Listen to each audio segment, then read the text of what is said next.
Hey there, friends. Welcome to the EveryNothing Podcast, where they like to talk about everything and nothing at the same time. We would like to thank every single one of you for listening to their dumb show. And if you haven't, please like, share, and follow. If you have time, go over to their podcast, write a review, and give them a 5-star rating. It really does make a world of difference. Okay, on with the show.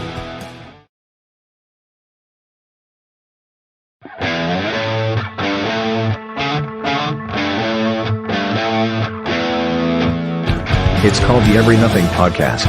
Two young strapping lads offer their insight into everything. It would be crazy not to listen. Obvious geniuses. Oh, anybody listening, don't go to college. It's a fucking scam. We'd probably stop and be like, no, you're all wrong, man. All wrong. Sorry, Grandma. This is the EveryNothing Podcast. If you are looking to learn many things while also learning absolutely nothing, well, here you go. Enjoy the show. It's just so damn funny. Well, what's hello. up, guys and gals? How are you guys? Oh, there's nobody on, so we can do whatever we want. Well, you know. So when I recorded that song, I recorded it in drop C, Which song? or like a whole step down. What song?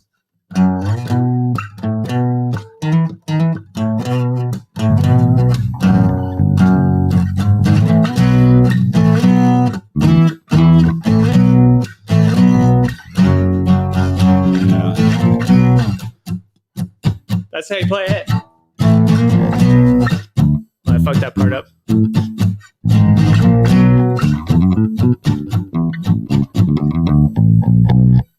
No. It's been a while since. Well, as you can tell, we're Joeless today, but we're here and we are going to play some music because why not? If you guys want to comment, tell us songs you want to hear. And we also have other things to talk about. We have inauguration stuff maybe to talk about. We've got I'm starting to remember. Nope. everybody's really impressed with you right now. Well, if you ever, because there's no like, if you ever want to learn how to play the song, you let me know. I'll show you. I was kind of showing you there. It has a nasty solo to it. Maybe I should release like the full song to people so they can actually hear the whole song. I wrote that song a long time ago, and I could just never find something to use for it. It was like a pop punk kind of song. Pop punk. And the current band I'm playing in, shout out to Chasing Chance, it just didn't fit the mold of what we were doing. It's just not pop punk. Yeah. Well, I mean, what we play is pop punk. Maybe that's not a good way to describe it. I don't know. It just didn't fit. It didn't fit to what we were doing. So it's like, hey, this would work perfect for the podcast. Yeah.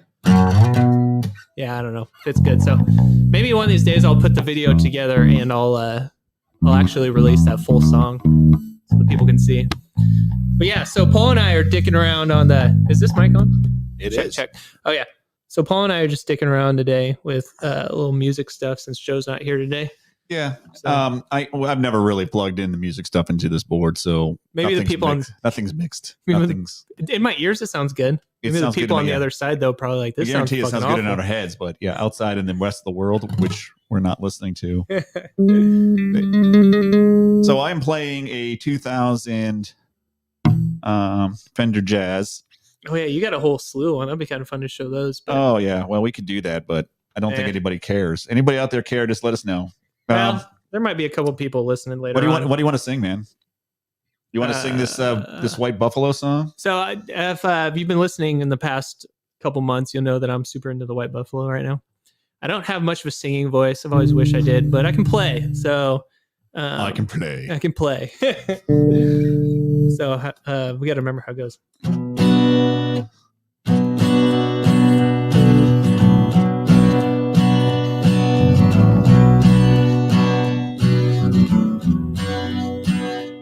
Oh, darling, darling, what have I done? Well, I've been away from you too long, and all my days have turned to darkness. I believe my heart has turned to stone. Fuck that up, ready? Oh, darling, darling, what have I done? Now I don't say anything at all. Will God don't listen to me always? Now I'm left here all alone. Hear the neighbors say that poor boy lost his way. Let the others pray.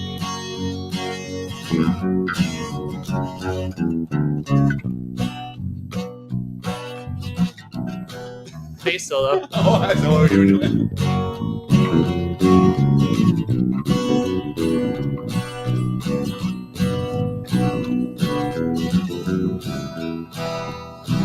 I don't know this song at all. All right, back to the chorus. Oh, tell me the hell I've done. Can I stop at one? I can't. I don't even know what the fuck it is. Just enjoy the song, I guess. Darling, darling, what have you done? Yeah, you're doing great. Anyways, everybody who's listening is now gone. No, I'm just kidding. We have 2 people live. But whatever. What songs you guys want to hear? Paul and I thought about it might be kind of fun to do like a guess this song kind of deal. Yeah, especially when we're playing it because we have no idea what we're doing. I have some ideas what I'm doing. That last song, I had no idea what I'm fucking doing. That was probably the wrong song to choose. But we do have the internet and we can pull up lyrics. We can pull up chords. So if you guys want to hear something, let us know. Anything like 90s pop punk. So 90s pop punk.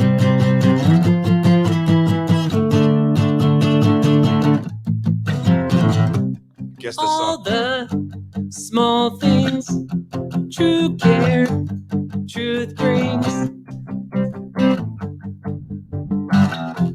You're right and best trip.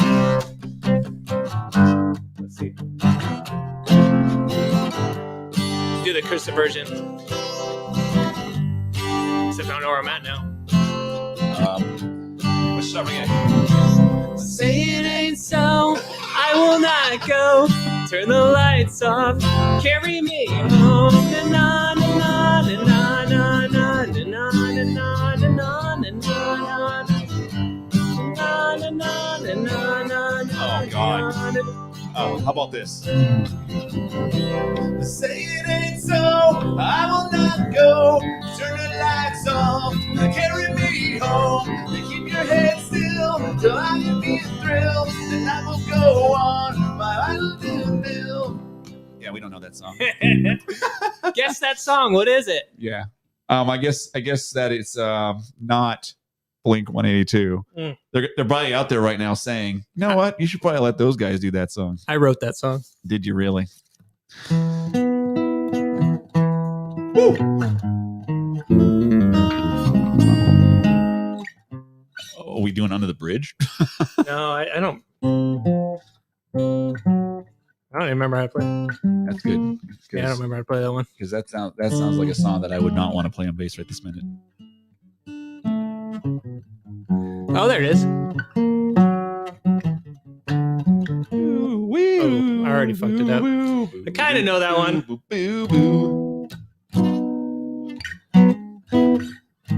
Whoa.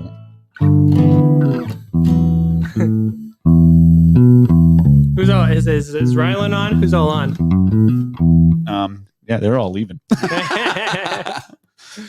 So, anyways, that might be kind of fun to play a little music. But what have you been listening to lately, Paul? Any good new bands that you've heard, or even following that shit, or not?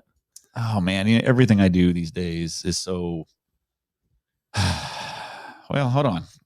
That's not true. I will look at my good old playlist here from Spotify. Do you have like a favorites playlist that you just add bands to when you hear them? I do.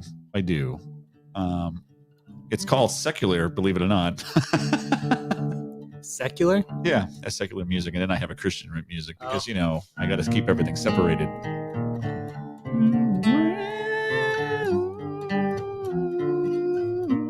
Name that song. Close my eyes. Name this song. Oh. Now I'm playing it on a 4-string instead of not a 12-string. Yeah. Well, Pearl Jam, eh?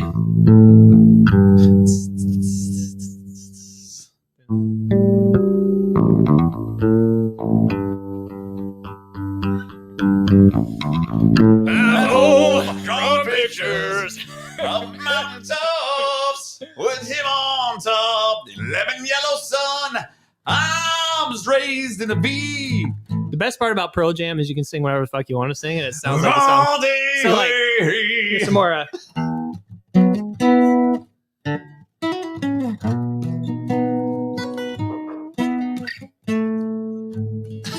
a little out of tune there. That sounds great. A little out of tune there.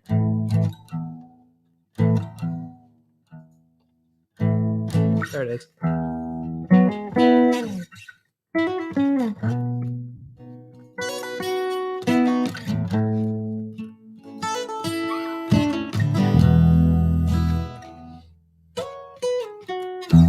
On the field, on a porch, a letter said it wanna leave again. So you can sing whatever the fuck you want to sing. Once I saw him on a beach of weather, said on the sand I wanna leave it again. On a weekend, I wanna wish it all away. They called and I said I wanna play, play, play, see, blah, blah, blue. So we used to play this song a lot with the last cover band I was in, and it was just kind of this inside joke when it goes to the part where I think he sings something about they're sitting on the porch waving. It literally sounds like potato wave. Potato wave. Yeah. So like the lead singer would always look over me and go, potato wave. Potato wave. No one ever fucking noticed because, you can't really tell what he's saying. I swear he would, it was just kind of a fun song because you could do really whatever you wanted to do. He would just make up lyrics halfway through and no one would really recognize or know what you're saying. No, of course not. Every time I had to do backups in band and I didn't know the lyrics, I would sing Yabba Dabba Doo or Scooby Scooby Doo. Yeah. Yabba Dabba Doo, Scooby Scooby Scooby. And nobody would ever know. Yeah, no one had any idea. Yeah. We used to, I think we told the story when Dominic was on that when we did Closer by Nine Inch Nails. Yeah. But we did a gig once with in this bar and they had like this actual kid in the bar and we're like, we can't. And the kid started coming up to dance during this song. And why not play Closer by 9 Inch Nails? Well, we're in a bar. Yeah. And this kid comes up and he's like, I'm going to dance to this song. And so we were like changing the lyrics to, we're going to the zoo to see some animals. I want to you like an animal. I mean, yeah, we're going inside to see the monkeys on the inside. Well, that's very nice of you guys because that song could go the opposite direction. Oh man, yes. So if you guys have any bands out there that you guys are currently listening to, here comes the...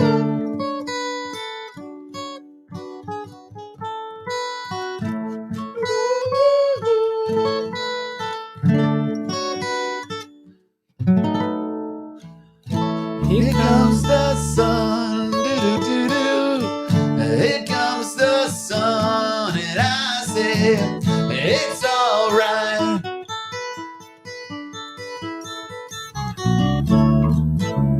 What key you in? I have no fucking idea. I have capo on 7 playing a D. That's not the key that I'm in. A little darling, it's been a long and lonely winter. Little darling, it feels like years since it's been here. Here comes the sun, sun, but I said it's alright. That's the weird part. Yeah. Second verse.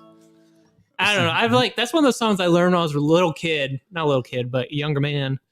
And I just never forgot. You still are a younger man. Yeah. Well, I mean, like a young man, like maybe middle school, and I just like never forgot how to play that song. Really? I can like not play it for a year and then just pick my guitar up and remember how to play it. Well, Or the other Beatles song, I just don't forget.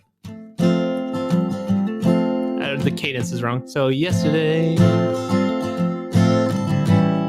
my troubles seem so. Yeah. I already fucked it up. Apparently, you forgot it already. All my troubles seem so far away.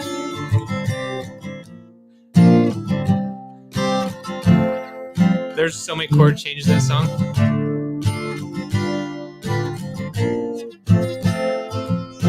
Why she Have to go, I don't know.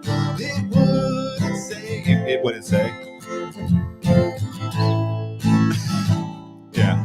The problem with this song is that it's not really any bass to it. Yeah, it's all mostly acoustic. So, you guys out there who played music for your whole entire life and didn't know a billion songs, and then when you actually want to play them, you can't remember them. Yeah, that's a story of my life. Like I know a million songs, but then when you sit down and be like, hey, play some songs, it's like I don't remember how to play this thing. I've done that. I don't know how to play any songs. Well, I don't know how to play the guitar. Well, you learn these songs, you go on stage, you play them every night for years, and then you stop playing them, and then you're like, hey, do you know the song? You're like, yeah, I played it years ago. I think I remember it. Well, here, how about this? Shout out to my last band I was in. You should check out the Hanyaks. It was a fun band. I played with them for almost 4 years, close to 4 years, but a lot of original music out there.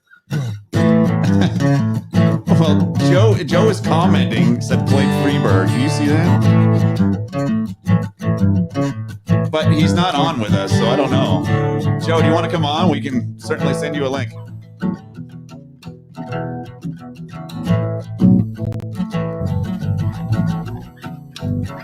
I don't know what you're playing.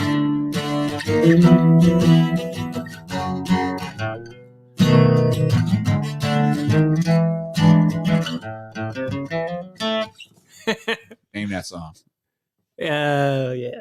No, I doubt anyone will be able to name it, but it was a good song. That was like it's my favorite song in the whole world. The last band I was in, the Hanyaks, that was like a large slew. So that seemed kind of like a country western song, which it was, but we played a lot of like hard rock songs too and stuff. So that was kind of fun. Well, there you go. Yeah. That's one of those ones though that I learned how to play and I just never forgot how to play. It's been a while since I played with those guys. You guys are out there. Maybe we'll tag him in this post. I mean, then we'll get like a cease and desist or something like that for playing their music. Although I recorded on that song, so technically I think I own a little bit of that one. You're gonna get the revenue for that? Some slap bass.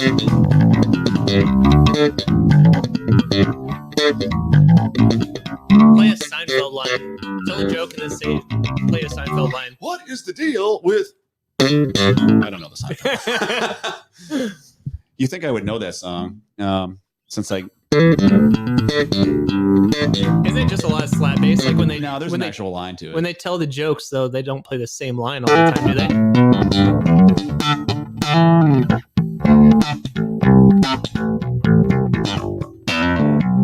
I always love the sound of the slap bass if it's done correctly. I hope your pods need to be a little. No, you know the last time I played these, but. Hey Joe, does this sound like shit over the live stream? It sounds good in our ears. Yeah, I'm hearing a lot of buzz, but that's just because. Play Freebird. Of course he said that because Joe's a douchebag. Hope he heard that.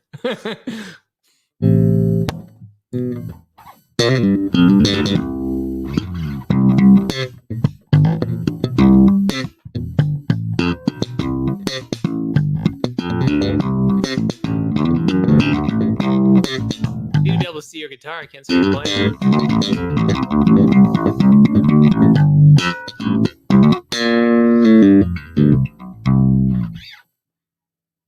Yeah. So if you guys didn't know that, now Your you know. voice sounds like a little bitch's. That sounds about right. Yeah. I'm not much of a singer. I premised that with myself. That's why I only usually play guitar. Do a little backups here and there, but I think I want to. here and there. Song can we sing? We had a list. I don't know why I got a list here. That Mexico song that we kind of recorded a while back. So if you go to YouTube and you check out my channel, which is I don't even know what it's called. I suppose search. Fuck, I'll have to put that out there. But anyway, so like, Joe says, sounds like you guys are making the soundtrack for your guys' late night bump humping sessions. oh, that's exactly what we're going for. So perfect. You know what?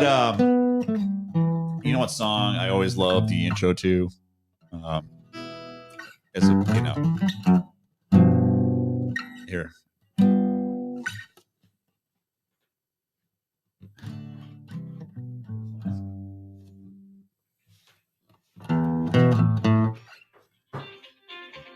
Uh-oh. Who's calling Who's us? the asshole? I'm the asshole. It's not playing through the deal. Oh, well, there you go. Who's calling us? That was my phone. I Oh. don't know. And then I know like bullshit songs that I've known forever, like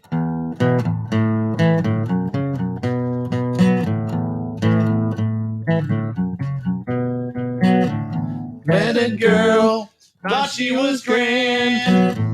Found her down without first hand. Ran away for a week or two. Then I thought she came unglued. Oh, I don't know what the words are. We're always going to that fucking bar. They're made out for a week or two. we made out for a week or two. Name on glue. Whoa. Well, shit. Yeah, but then I remember like bullshit songs like that I haven't played in forever. But Hey, although, you know, that's the one that put Puddle of Mud on the map. Puddle of Mud's one of those bands that used to come through Nebraska all the time, and I've seen them play like 500 times. If there's any Puddle of Mud fans out there, have you ever noticed how I forget the lead singer's name, when he sings, he like closes his mouth like this, but he like yells and puts his teeth out like this. Pay attention next time you watch him play. I'm He sure does that's- it every time. When he's like doing it like his high singing, he like closes his mouth and sticks out his teeth and goes, "Whoo!" It's fucking hilarious.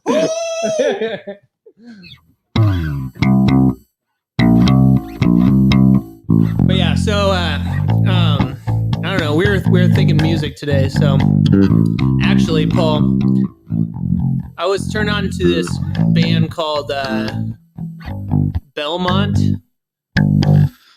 Belmont. Okay. What Belmont. about- So like this week, someone told me about the band Belmont, and I don't know if it's music you'd be into, but I had a hard time explaining. Like, it's like What's a good song by them? whatever their top one is on Spotify. It actually has like this cool musical intro to it. It's like 30 seconds long. They're good fucking musicians, but check out the band Belmont. They're from Chicago. I actually am a friend.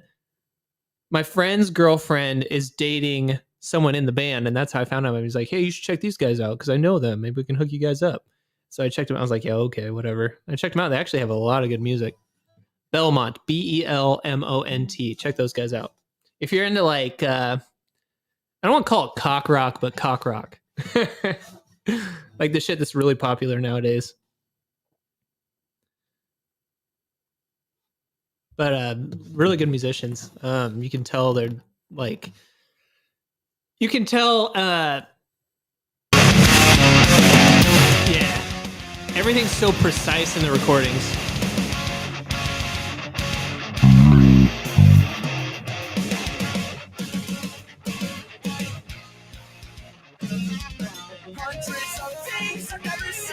Yeah. It's just too clean for me, man. It's like clean that like I don't know how to explain it. That modern whiny stuff that we used to like emo out to. Yeah, it's like that except with good musicians. You know what reminds me of is like Coheed and Cambria. Yeah, that sounds like that stuff. Yeah, so I actually like Coheed and Cambria a lot too. I mean, I don't know a lot of their I don't know a lot of their songs, but the ones I do know, I really like. I mean, obviously, like "Welcome Home." I mean, it's a good song, but is this the same guys? Oh, this is not. Who's this? Come on, you don't know this song? I don't know. If you know the song, you got to tell us. I can tell you I already like it though. Whatever it is. Once she starts singing, you'll be like, "Oh, that's that band." Rage Against the Machine. Yeah. Now I know. I can't believe it took you that long to figure that out. Yeah. But that's that. Should learn how to play that on bass one day. Oh yeah, that one's in drop D. Oh, it is. Isn't it?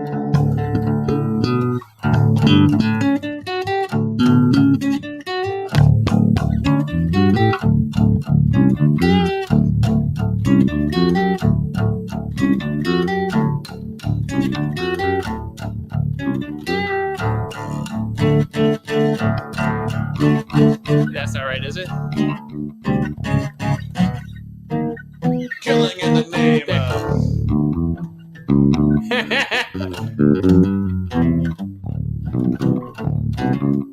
I can't remember either. We're doing really good here.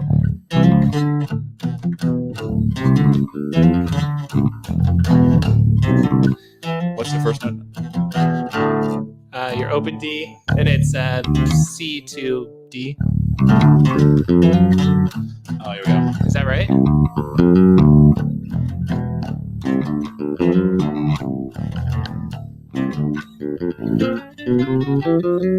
Oh man, it's been a long time since I played that song.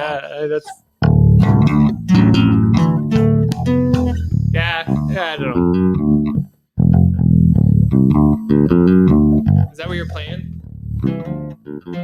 Oh, I was playing it wrong. So it's.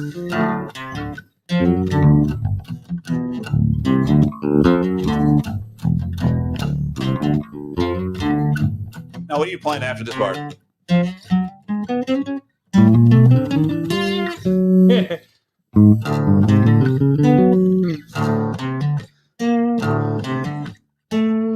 in the name of. Okay. So this is killing me here. What else we got? I'm not sure. Oh, so that's what reminded you. Okay, so if you like Rage Against the Machine, the other band I'm super into right now is Fever 333. Fever 333. Yeah. So this band, they're like the modern day Rage Against the Machine, even though Rage Against the Machine is still the modern day Rage Against the Machine. Rage Against the Machine, but they don't play anymore. So Fever 333 is your Rage Against the Machine. If you like Rage Against the Machine and you can't see them play anymore, these guys are fucking sick. Sounds very clean. Yeah. Dude, I love these guys. You have now been banned from everything. Yeah. It's very protest rock. For all the homies doing time, look alive. For everything your mama cried, look alive. When the fire won't alive, look alive. Everybody look alive, look alive. And it breaks it. It's very Rage Against the Machine. Alright. I don't know how much these songs we can actually play.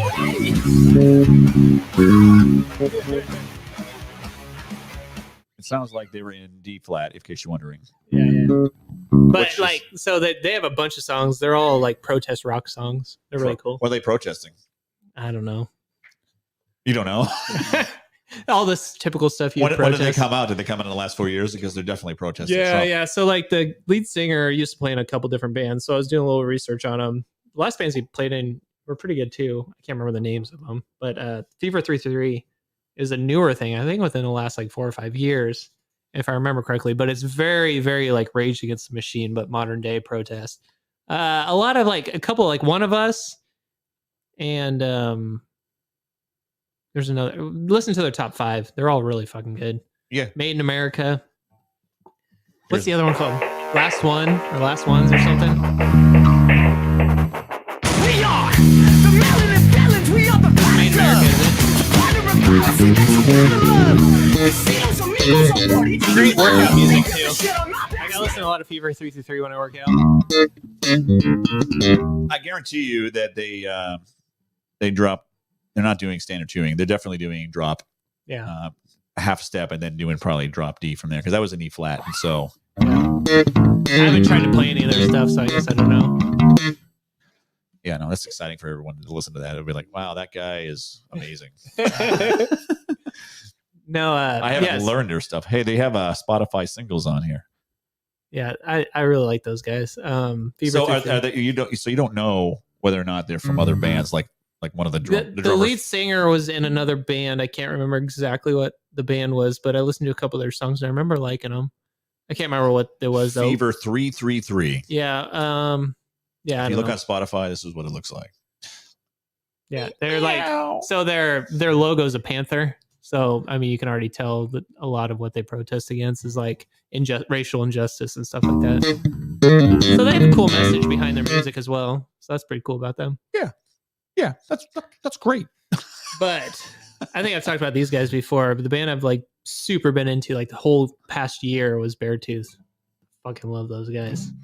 Is it bear like in Beartooth, as in like there's a bear like rar. like rar. But yeah, so I'm giving you guys all kinds of this song's fucking. It's in drop C.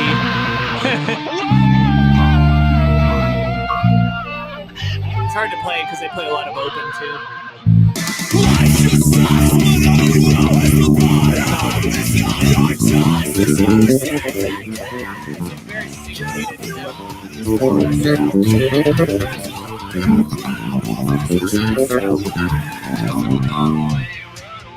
None of that bass line was in that song. No. I was just saying, you're ruining the song. Yeah, imagine if a band actually had a bass player that could play. I'm not saying these guys don't. I have no idea who they are. So it's very like syncopated stuff. I'm gonna set this guitar down for a little bit because it's uncomfortable sitting like this.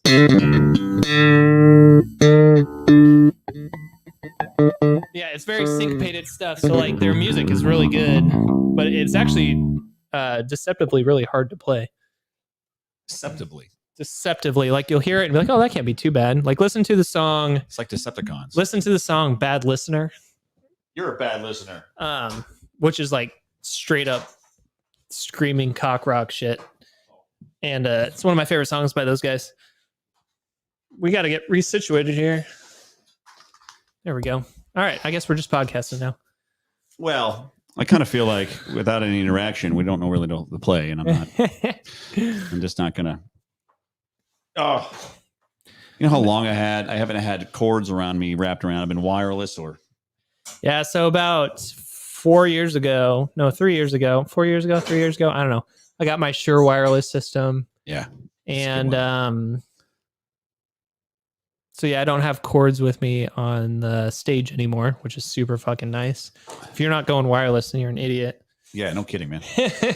And then we got so for the praise band stuff we do, we got the wireless in-ears. In-ears too, yeah, that's right. Yeah. We both do that, don't we? So you can run around all over the place. So what are those things called? That's called X5. X5. Yeah, so hashtag not sponsored. Yeah, I don't know. If there's any music people out there. Oh, Sony Music Entertainment has blocked your video because it may contain. I just got that. Which video? Which was it? YouTube? On Facebook. Oh, well. Whoever's listening on Facebook probably got kicked off. But anyways, yeah. So we got kicked off Facebook. Anyways, we'll be able to still put it out, I guess.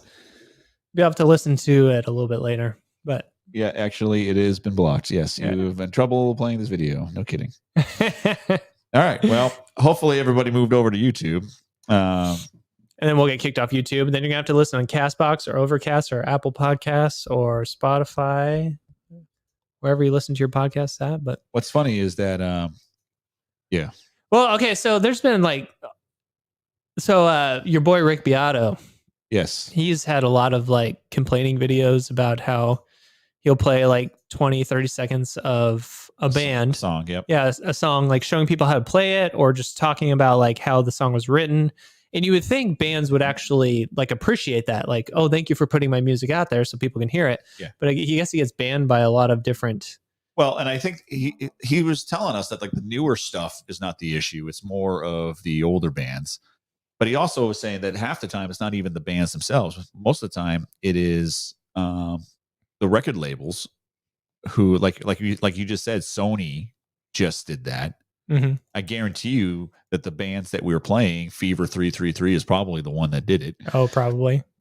Which is bullshit. But they're a protest band. Here's the problem is that if nobody has ever heard of Fever 333 and we played it and suddenly they gain even 2 new followers, yeah, it was completely worth it. It's not like we're making money on this. Hey, by the way, we're not making money on this. If you guys want to send us money, we can certainly arrange that. We'll just set up a Patreon, which we don't have. And then I'm just putting a little post out there for the Facebook people, like move over to YouTube because we got kicked off of Facebook. See, this is what happens when we don't have Joe on. Well, this is okay. So people who have been listening the past, say like month, 2 months, politics have been pretty much running the show. And it's hard not to think or talk about politics, regardless of whether you lean right, left, center, wherever you lean. It's hard not to talk about politics. But I would tell you about 2 years ago, I've definitely been more into politics since like Trump has kind of brought it to light made it more mainstream. But that has not been something that has been top of my priority list. My priority list has always been music and things like that. That's usually what I'm thinking about, or, researching, or I'm playing guitar, learning new songs, stuff like that. That's where my interests lie. And if you listen to the podcast last like month or two, you probably think, oh, that's just one of those political podcasts where they just bullshit and complain about what's going on in the world today. That's not necessarily what goes on through my head all the time. It's just, I guess, just as much as I do. That's pretty much all anyone talks about nowadays. So it's hard to not pollute your brain with all this stuff going on. It's like, I wake up in the morning and I'm like, I don't want to think about politics. I don't want to talk about politics. And the first thing I do when I get to the gym is talk about politics. Really? You know what I mean? Is that what you really? Well, not me personally. Someone's talking about it and it just draws you into the conversation. You can't fucking help yourself. But I guess the point I'm trying to make is I'm not an overly political person. Obviously, politics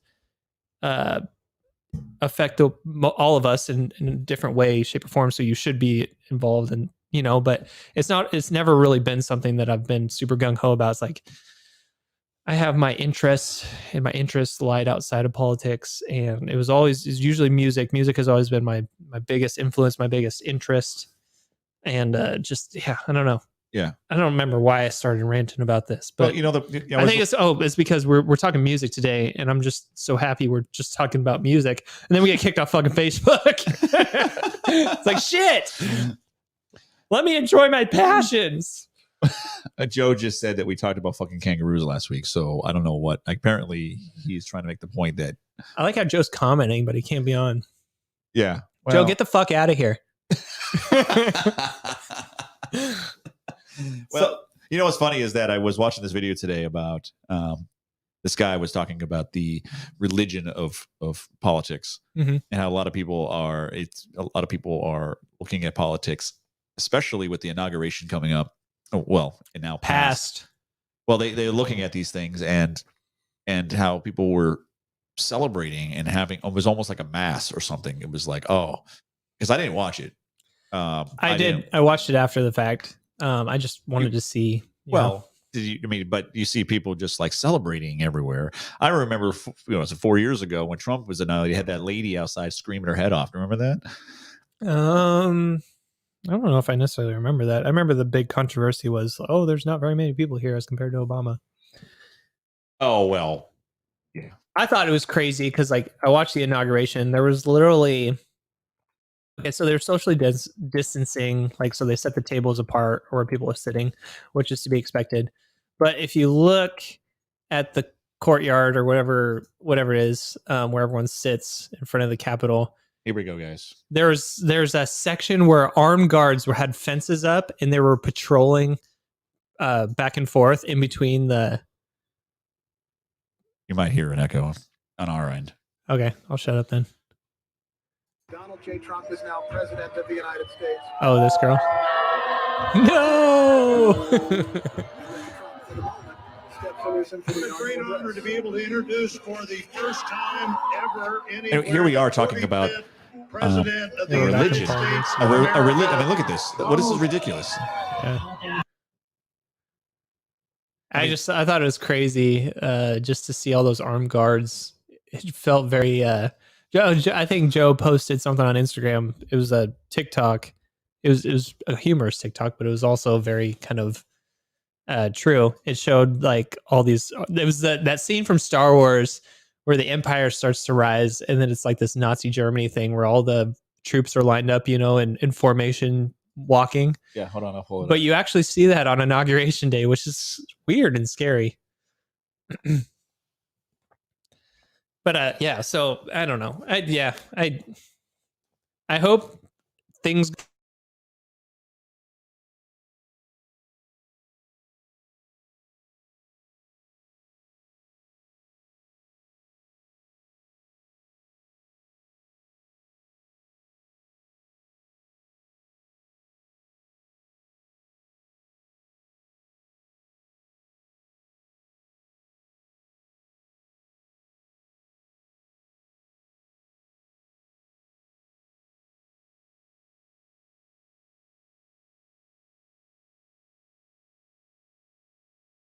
So as a person living in a red state, Nebraska, Yeah. our daily lives really haven't changed. I mean, at all in the last, actually, since I can remember, Obama era, Bush era, Trump era, Yeah. our daily lives really haven't changed at all. No. But then you look at people like in that gym owner in New Jersey and like the people in New York and California, Uh-huh. how like I have friends that live in California and they've been shut down pretty much since the beginning. How their lives are like drastically altered, but ours really haven't changed too much. It's weird how you can go from state to state like that. Oh, do I not have the sound on it? Hold on a second. Let me. Sure, I'm going to be able to get the sound on it. I have everything. Joe, you screwed me up not being here because I definitely set everything up differently because you weren't going to be here. Yeah. Yeah. Oh. Definitely not working very well. All right. Well, what do you guys got? What? What do you got? I'm sorry. My the sound is not going to come through. So. Oh yeah, I don't know. I was reminiscing on music, and I hope what I really hope is that live music venues can open back up here pretty soon. That's what I really care about nowadays. I don't give a shit about the rest of the stuff going on. I'm over it. I just want to play music again. I want to go see live bands. And now I'm echoing. Yeah. And yeah.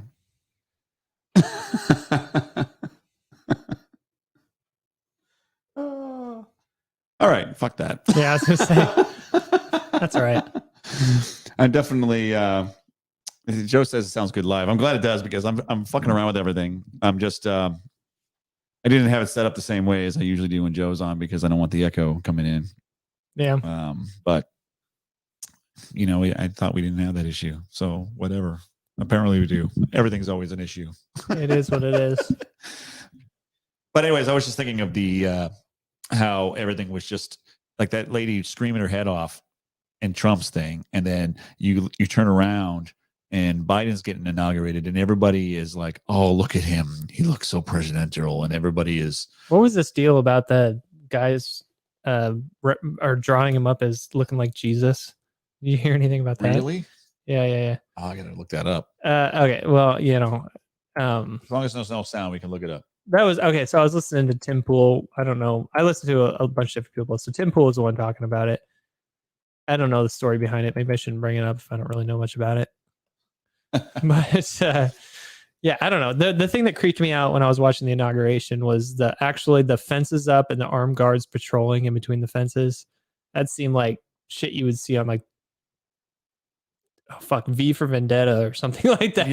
Yeah. Well, and the thing is that they were worried about. They were actually going through to all these different National Guard and vetting them to make sure. There's like some 10 of them that were considered high threat. I know two. Or maybe it was two. Yeah, I got two. But I mean, same time, these are National Guard. Yeah. These are people who have basically sworn that they're going to protect this country, and yet they're vetting them. This makes sure that they're not going to have civil unrest. Yeah. Doesn't make any sense at all. I don't know, man. Everything's ass backwards. I don't even know what to think anymore. They were walking around DC with guns with no ammo in it. Mm-hmm. There were no clips in it. And so somebody asked them, is like, why are you doing this? And they're like, we're just doing what we're told. Yeah, as I say, they don't know. They're just someone commanded them to do it. But so they closed down the roads in Washington D.C. too, and stuff like that. I'm not sure if that is completely unusual. Yeah. Well, yeah, I don't know. It's just weird. Everything's weird.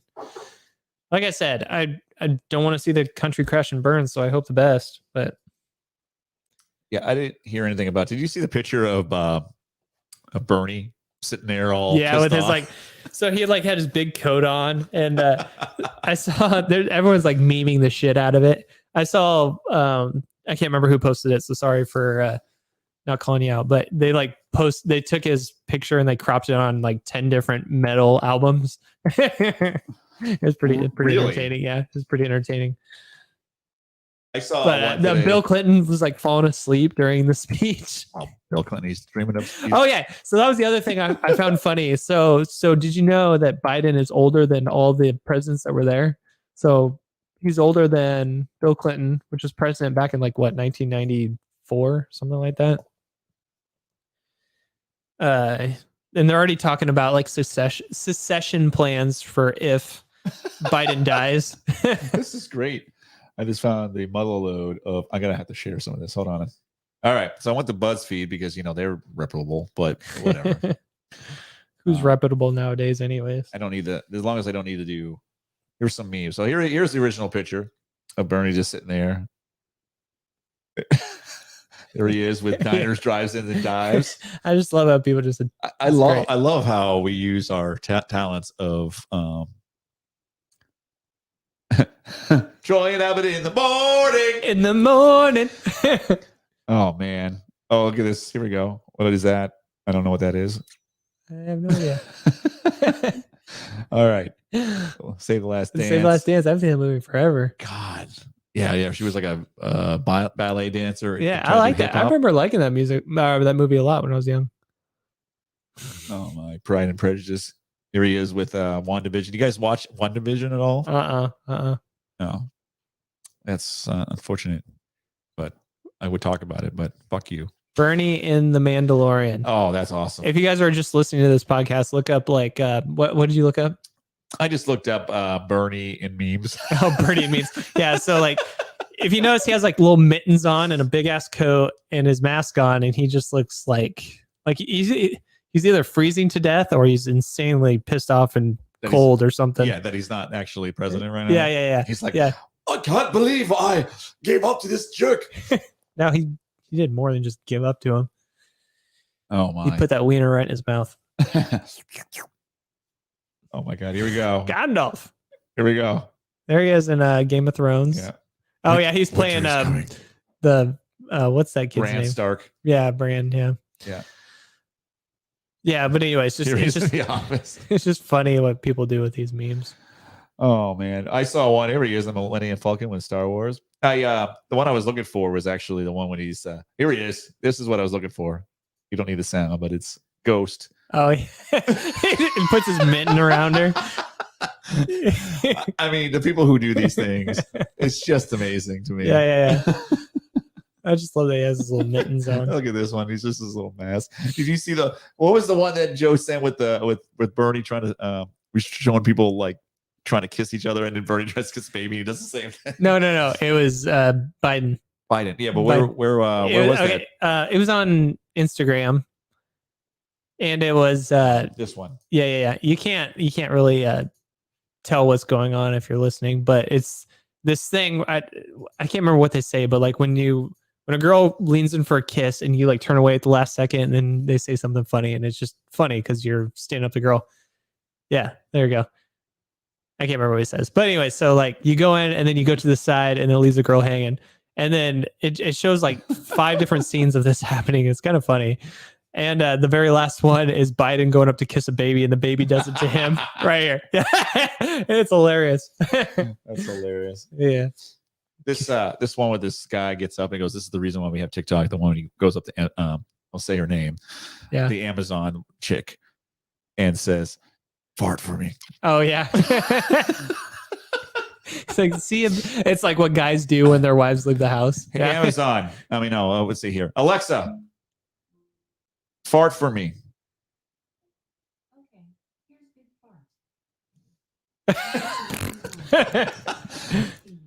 I should plug that in. If you're not checking out our Instagram game, you should, because it is on fire. Alexa, fart for me. That was a long and windy one. You want to hear me fart? I would love to hear you fart. Please fart loud. Now playing Mr. Farts, Techno Farts. What is this? This is awful. Alexa, pause. Alexa. Okie dokie.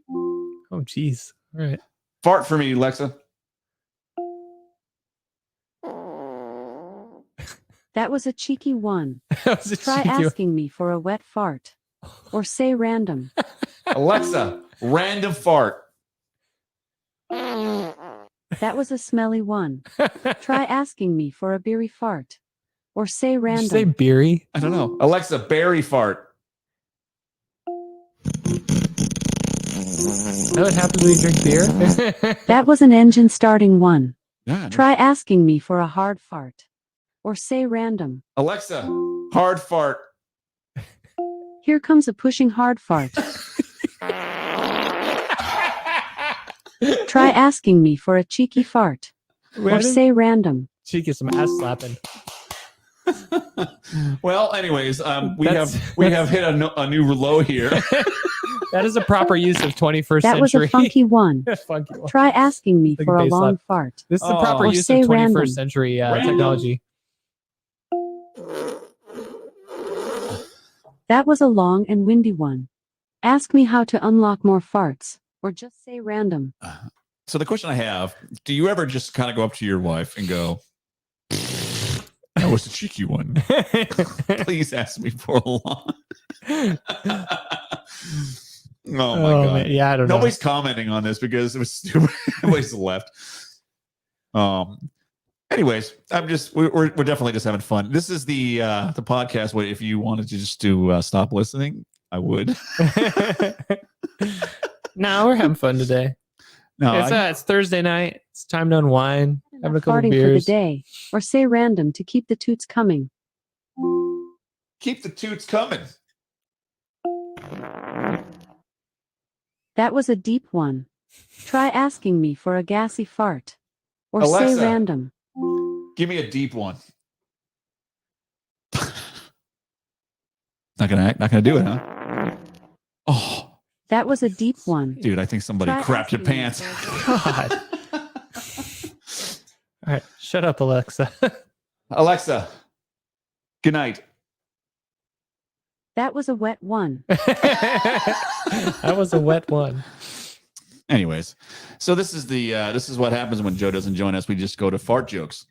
Yeah, well, it was a good conversation for a little while. Talk about music. Then it got political. Now we're into ass stuff. You said ass stuff. Yeah. You fucking power bottom, you. I don't know if I got much more. What do you got, Paul? Well, I'm running out of things here. I don't know. I've been watching. I watched WandaVision. WandaVision. What's that? So WandaVision just started on Disney Plus. It's a Disney. It's a Marvel Cinematic Universe TV show that they started. It has Wanda Maximoff, and then Vision, which is Scarlet Witch and Vision. And they basically are doing TV sitcoms from 1950s, and they keep on changing decades every episode. We've only had 2 episodes, so, you know. Is this like, do they release an episode a week or something? Yeah, they release 2 episodes for the first week, and then they're going to release every episode. I think there's 9 for the whole season. Mm.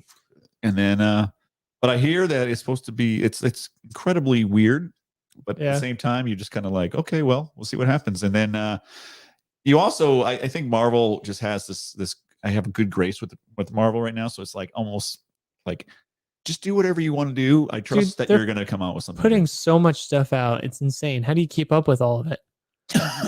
Well, what's funny is I haven't seen any new Marvel stuff in over a year because they didn't do Black Widow last year. Well, when did the Wonder Woman one? 84? Yeah, but that's not Marvel. Fucking, did you guys watch that? Did you see that? I haven't seen it yet. What a piece of shit movie that was. Oh, I don't know. Yeah, I'm not very, I guess I don't deep dive in. I can't, that's DC then? Yes, that's DC. Oh, okay. They're coming out with the Snyder Cut for Justice League on HBO Max sometime this year, but again, it's not going to be. So the Wonder Woman one sucked then, huh? I didn't like it. I didn't like it. Did you, I haven't seen like a new movie in a while. I guess I don't really release new movies. There's a new Tom Hanks movie. Which one? The one where it's like old Western. So when he's on the boat. That's not new. No. It's like a Western. He's a Western dude. I haven't seen it yet, but I've heard good things about it. It's a brand new one that just came out. I think it's still in theaters. But there just haven't been any good like theater movies to go see in a while. Well, the theater, I mean, really what they haven't really done anything. Mm-hmm. What's funny about it is that Black Widow was supposed to come out last May. It was pushed till like November or December or something. And they got pushed to this May. And now they're talking about how they might even push it back further. Oh, really? Yeah. And so a lot of movies are doing that. They just keep on pushing them and pushing them and pushing them. And it sounds like they're filming some movies because you hear that Tom Cruise outburst. Yeah, that's for the new Mission Impossible movie. Yeah. How many of those? Like 500 of those? I don't know. I watched the first 2, and I know that it got better after that, but I never watched them. It's kind of like Fast and Furious. It's like I saw the first one, but after that, and I know it got better. I know everybody's like, "Oh, it's got much better." But I think I've seen like the first 5 of them, but I didn't see anything after that. Yeah, after Tokyo Drift, I was like, "This sucks." Definitely saw Tokyo Drift. I remember seeing that one.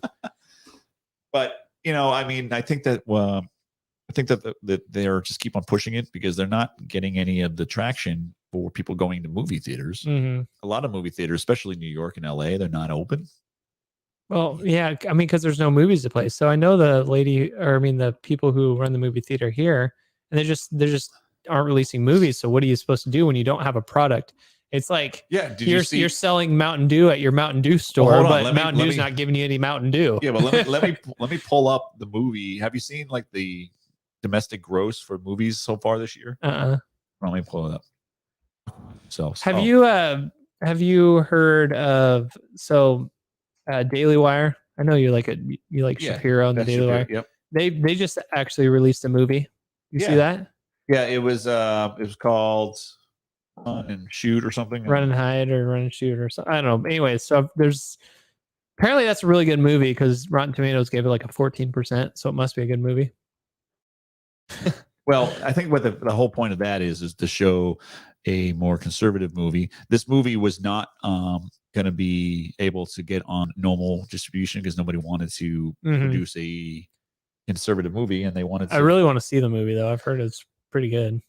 Yeah, and the problem is that I mean, that's what they say, of course. It's you don't know until you actually see it yourself.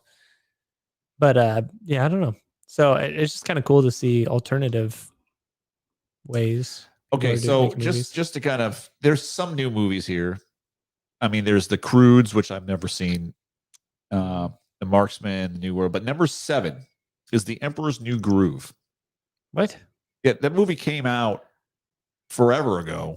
That movie literally came out like 15 years ago. Yeah, and it's now number 7 in the world today as a re-release. Oh, huh. Hold on, It does have Patrick Warburton in it. I do love Patrick Warburton. It's because let's see how the domestic worked last year. So, do you remember Bad Boys for Life, the new movie that came out in like January last year? That came the number one movie of the year. Really? Yeah, it was number one, and this is domestic, so this is not worldwide, but this is domestic. Sonic the Hedgehog was number 2. Oh, the newer one with Jim Carrey in it, right? Yeah, but that just came out February last year. Yeah. I never actually saw that one. But... So all the movies that came out after that, which weren't anything, Birds of Prey was number 3. That movie blew. I didn't even see it. I don't know. Then they had Doolittle. That's the new version of that with what's Iron Man's name? Robert Downey Jr. Yeah. The Invisible Man, The Call of the Wild, and then Onward. Onward made $61 million, and half that movie was released on Disney Plus.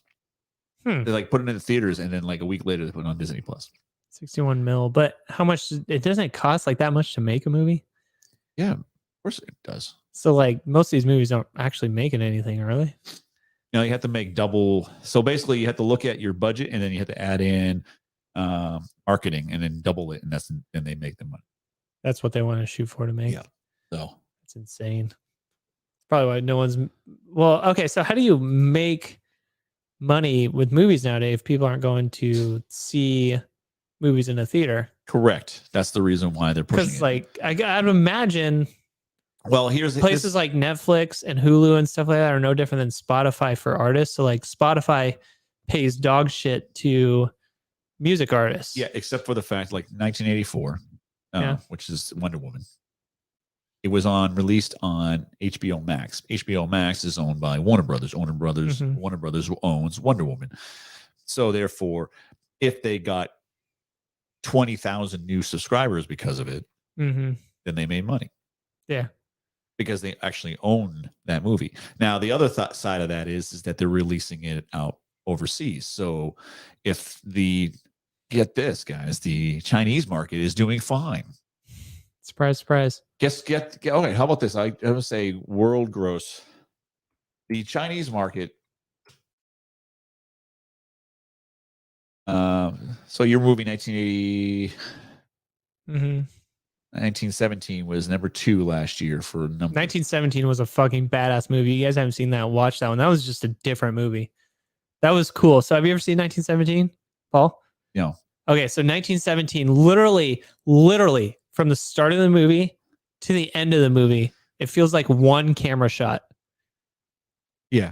Yeah, like literally someone starts the movie and then that camera follows the guy the entire movie. Doesn't break once. It looks like they shot the entire movie in one shot. Yeah, I don't know if they did. Well, obviously they didn't, but that's what it looks like. It's crazy. Okay, so the number one movie Love last it. year, Great number movie. one movie last year, making international worldwide $461 million, which is like nothing in movie money. Yeah, movie money. Was called The 800, which is a Chinese movie. This is the first time a Chinese movie that's came out of China has been number one ever. Yeah. I think. Yeah. You can fact check me on that.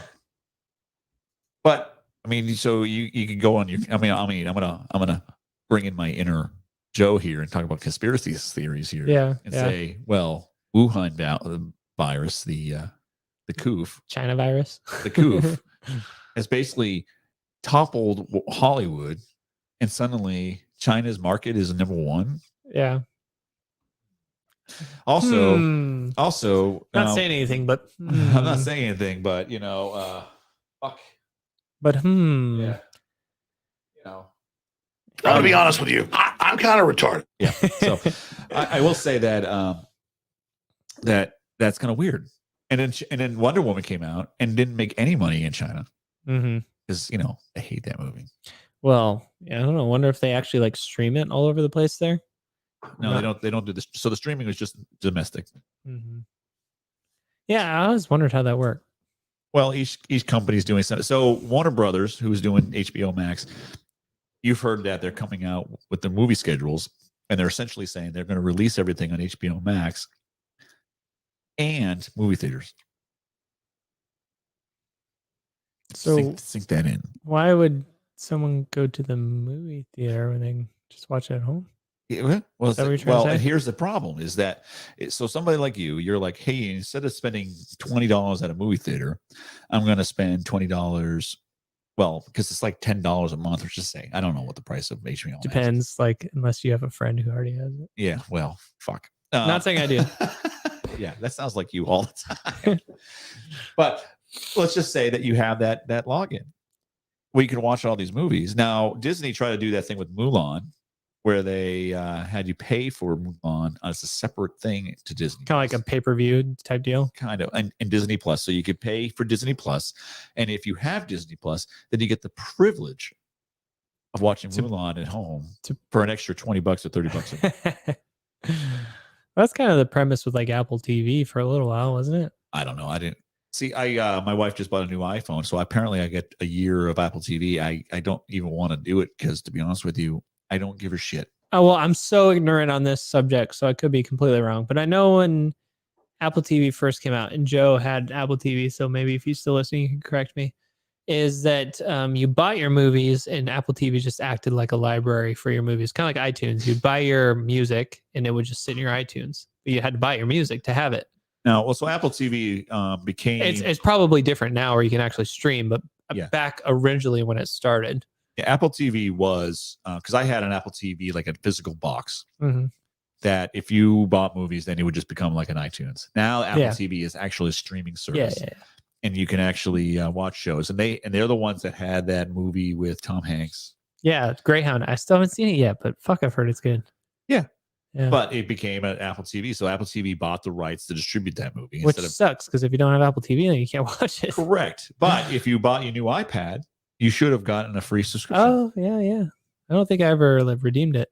Yeah, which means that you probably can do that. But then you're like, then you have to remember to shut it off before the year. Oh, I just got my Mac Mini too, so I definitely have it. Oh yeah. Definitely. I like Lori just got a new iPhone, so we have it. I have it, and even it tells you all over the place on your phone, everywhere. It's like, I know. Oh yeah. It's popped up a couple times. I know for sure, and I always just ignore it because it's one of those things where you get it and then either you forget or it just sucks you in and you feel like you can't live without it. So I was like, nope, I'm not getting it. Nope, not getting it. Okay, so you're asked the question, how did they make money? Yeah, they're not making money.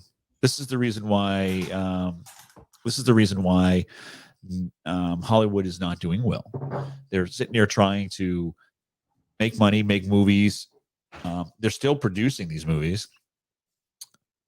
Hey man, 6 feet, man. Unless you get a mask on. But if they don't make money on these movies, that's why they're putting it on a streaming service. So Disney Plus decided to spend a lot of time putting a lot of shows on. This is the reason why they're spending all kinds of money on The Mandalorian and WandaVision and Falcon and Winter Soldier and Loki shows. Well, that's like Netflix. They started their own. They're making their own movies now and stuff like that. So Netflix has a leg up on everybody. They've been doing this for a while. Remember when they used to send out DVDs? I do. I never actually used that service, but I remember like Redbox. We used to use Redbox all the time, and actually not that long ago, we used to use Redbox quite a bit. Yeah, when I lived down in Missouri, there was a Redbox by me, but I never used it. Yeah, we used to. I mean, like 3 years ago, we used to go to the Redbox all the time and get a bunch of movies. I mean, that was 3 years ago. 3 years ago. Mm-hmm. You fucking young. I mean, we still had like Netflix and all that stuff, but I don't know. You know what? Because you couldn't get like the new movies and stuff like that. But so the thing is, like, I really enjoy going to movie theaters still. So that's the bummer about it all. And then maybe that's because like I'm part of that generation that could still grow up with them, but now they're kind of dying away. So maybe people are forgetting about them. I don't know, but I still really like going to a movie theater. So last year when we talked about the movie was that 800 that made what $460 million, right? In 19, the number one movie, of course, was Avengers Endgame. Yeah. And it says here that it was 858 million. That's what it made. How much did it cost to produce? Double. It was double what the other, So in order, you had to go to like number 5, which was Toy Story 4. Jesus, there's 4 of them now? Oh, yeah. I remember, I love 1 and 2. I didn't know there's 3 and 4. But I'm just saying that, and of course, if you look at this list, okay, I'm gonna read the list for 19. 2019 top grossing movies. I'm going to say the Is that movie. what I it want is? you to tell me what studio made it. Do it like David Letterman style. Okay. Oh, 1, 2, 3, 4, 5, 6. If anyone out there even knows what David Letterman top is. 10 movies, but I want you to tell me the movie studio that made the movie. I have no fucking idea. Movie studios. I want you to guess. Number 1. I'm not a movie nerd like you are. Avengers Endgame. Who made that movie? Who made it? Yeah. I don't even know like the differences. Paramount? No, is that one of them? It was Disney. Oh, Disney. Okay. They made it because they own Star Wars. They own Avengers. Oh, so you mean like, okay, so who are my, like Disney, like Netflix makes movies? No. I'm talking about major movie theaters. So you're talking about like WB, Warner Brothers. Warner Brothers, what is WB? WB, Disney, Sony. Oh yeah. New Line theaters, New Lines, ones that make like James Bond. Lionsgate, isn't that one of them? Lionsgate, I think Lionsgate. Happy Madison, is that one? No, that's just a Sandler's production company. Yes. I'm talking about movie he actually produced. Okay, I'm the wrong person to play this game with. Okay. Avengers Endgame. Mm-hmm. Disney. Okay. I'll give you the first one. Okay. Number 2, The Lion King. Disney. Yeah. Okay. Number 3, Star Wars: The Rise of Star Wars. That's Skywalker. Warner Brothers, isn't it? No, I know this because they I just just bought said all it to you. You did? Disney. Oh yeah, duh, because they bought all the rights. Number 4, Frozen 2. Disney. Yeah. Number 5, Toy Story 4. Disney. Yeah, Pixar, which is Disney. Number 6, Disney. Captain Marvel. You're right. Here's a different one, which is funny because it's connected. Wouldn't that be like monopolizing? Yeah. Spider-Man: Far From Home. That's got to be Lionsgate. No, it's Sony. Oh, damn it. But Disney has Sony still makes movies, huh? But Disney makes money because it's part of the Marvel Cinematic Universe. Yeah. And then Aladdin. Disney. Correct. So like 9 out of 10 of them are Disney. Except that number 9 is Sony with a movie that's connected to Marvel Cinematic Universe, which is Disney. Mm-hmm. So Disney has the top 10 with a toe in on year releases for gross movies in 2019. Disney's taking over, man. This is the reason why people thought that Disney was the sign of the devil. Oh, taking over the world. I thought it was funny. Yeah, that's they're controlling all the media and what people see, I suppose, huh? So well, not media, but now let's look at the new year. Now here's the problem: Disney just bought Fox. Really? Yes. Disney's buying up everything then, huh? So now they own Fox, they own Pixar, they own Star Wars, and they own Marvel. Mm-hmm. Here's the problem: because they bought Fox, of course they went into major debt because of that. Mm-hmm. Here is the top grossing movies of 2020. Bad Boys for Life. Sony Pictures. Sony, okay. 1917. Universal. Go Universal. Sonic the Hedgehog. Disney? No, Paramount. Oh, baby. Jumanji. Who was in this Jumanji? This is The Rock and this is the sequel to the one with The Rock. So this has The Rock. Yeah, and Kevin Hart and correct. Jack Black. That is Sony Pictures as well. Okay. Go other teams. And then number 5, because it came out on December 20th of 2019, was Star Wars: The Rise of Skywalker. Yeah, but that was still 2019. That's not 2020. Yeah, but this is the top grossing movies of 2020. So Jumanji came out in December of 19 as well. Uh-huh. So therefore, they made money in 2020 because it was basically the end of December when it came out. Right. And so majority of the money they made was in January and February. Yeah. Before the coup shut everything down. Yeah. So I wonder if like Disney's like fucked now or not. Well, the top grossing movies, Bad Boys for Life, January 17th. They're all January, February. 1917 was December 25th. Came out on Christmas Day. I was gonna say, I remember we saw that in theaters, me and my buddy. So that would have been before. Sonic the Hedgehog came out February 14th. Came out on Valentine's Day before the coup. Jumanji was December 13th, and then Birds of Prey after that. Number 6 was February, and then Doolittle was January, February. So basically, all the movies January, February was December, Febtober. January. Yeah, so no movies that came out after March made the top 10. That's because the movies haven't come out. Number 10 is Onward. It came out March 6th, which was a week before The first shutdown? Yeah. So take that with a grain of salt. Huh. I'm just telling you, the rest of the world's loving that we're all shut down. Now, Tenet came out September. That is number 11. I haven't seen that one. I don't even know what that is. Tenet is the new Christopher guy who did Dark Knight. What the hell's his name? He did Inception. Christopher Nolan. Yes. Yeah. So that movie came out in September of 2020. It's number 11 on the list, and it was out in theaters. God, it was out in theaters freaking forever. So, like I said, I like to go see movies at a movie theater when they come out, and just there hasn't been anything since February. So, I mean, that's why like people talk about movies and stuff. Like I don't even thought about movies. What's came out this year? It's that okay. The only one I've heard about and I care to see is that new is Greyhound, but that didn't come out in theaters. Is the other Tom Hanks movie? Look up Tom Hanks. Oh fuck, because it kills me because I've talked about it now like 3 times and I still don't know what it's called. What is this movie? Okay, so the number 1 movie right now in 2021 is called The Last Warrior: Root of Evil. Guess what country it came from? China. New World. That's what the new Tom Hanks number movie 2 is called Master. Guess what movie? Guess what market that came out of? China.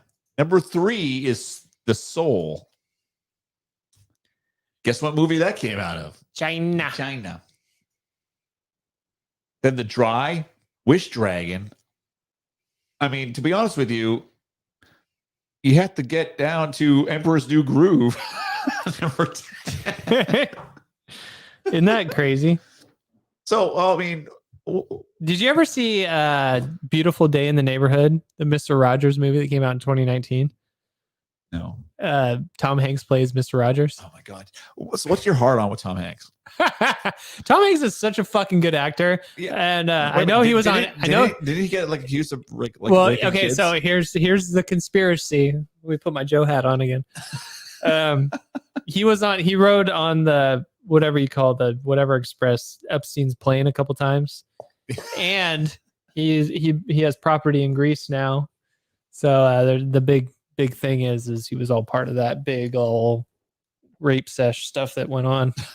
Ugh, God, that's nasty to even think about. But you just like his movies. But Tom Hanks is one of the best fucking actors of all time. Would you consider him your favorite actor? No. I've always been a huge fan of Jim Carrey.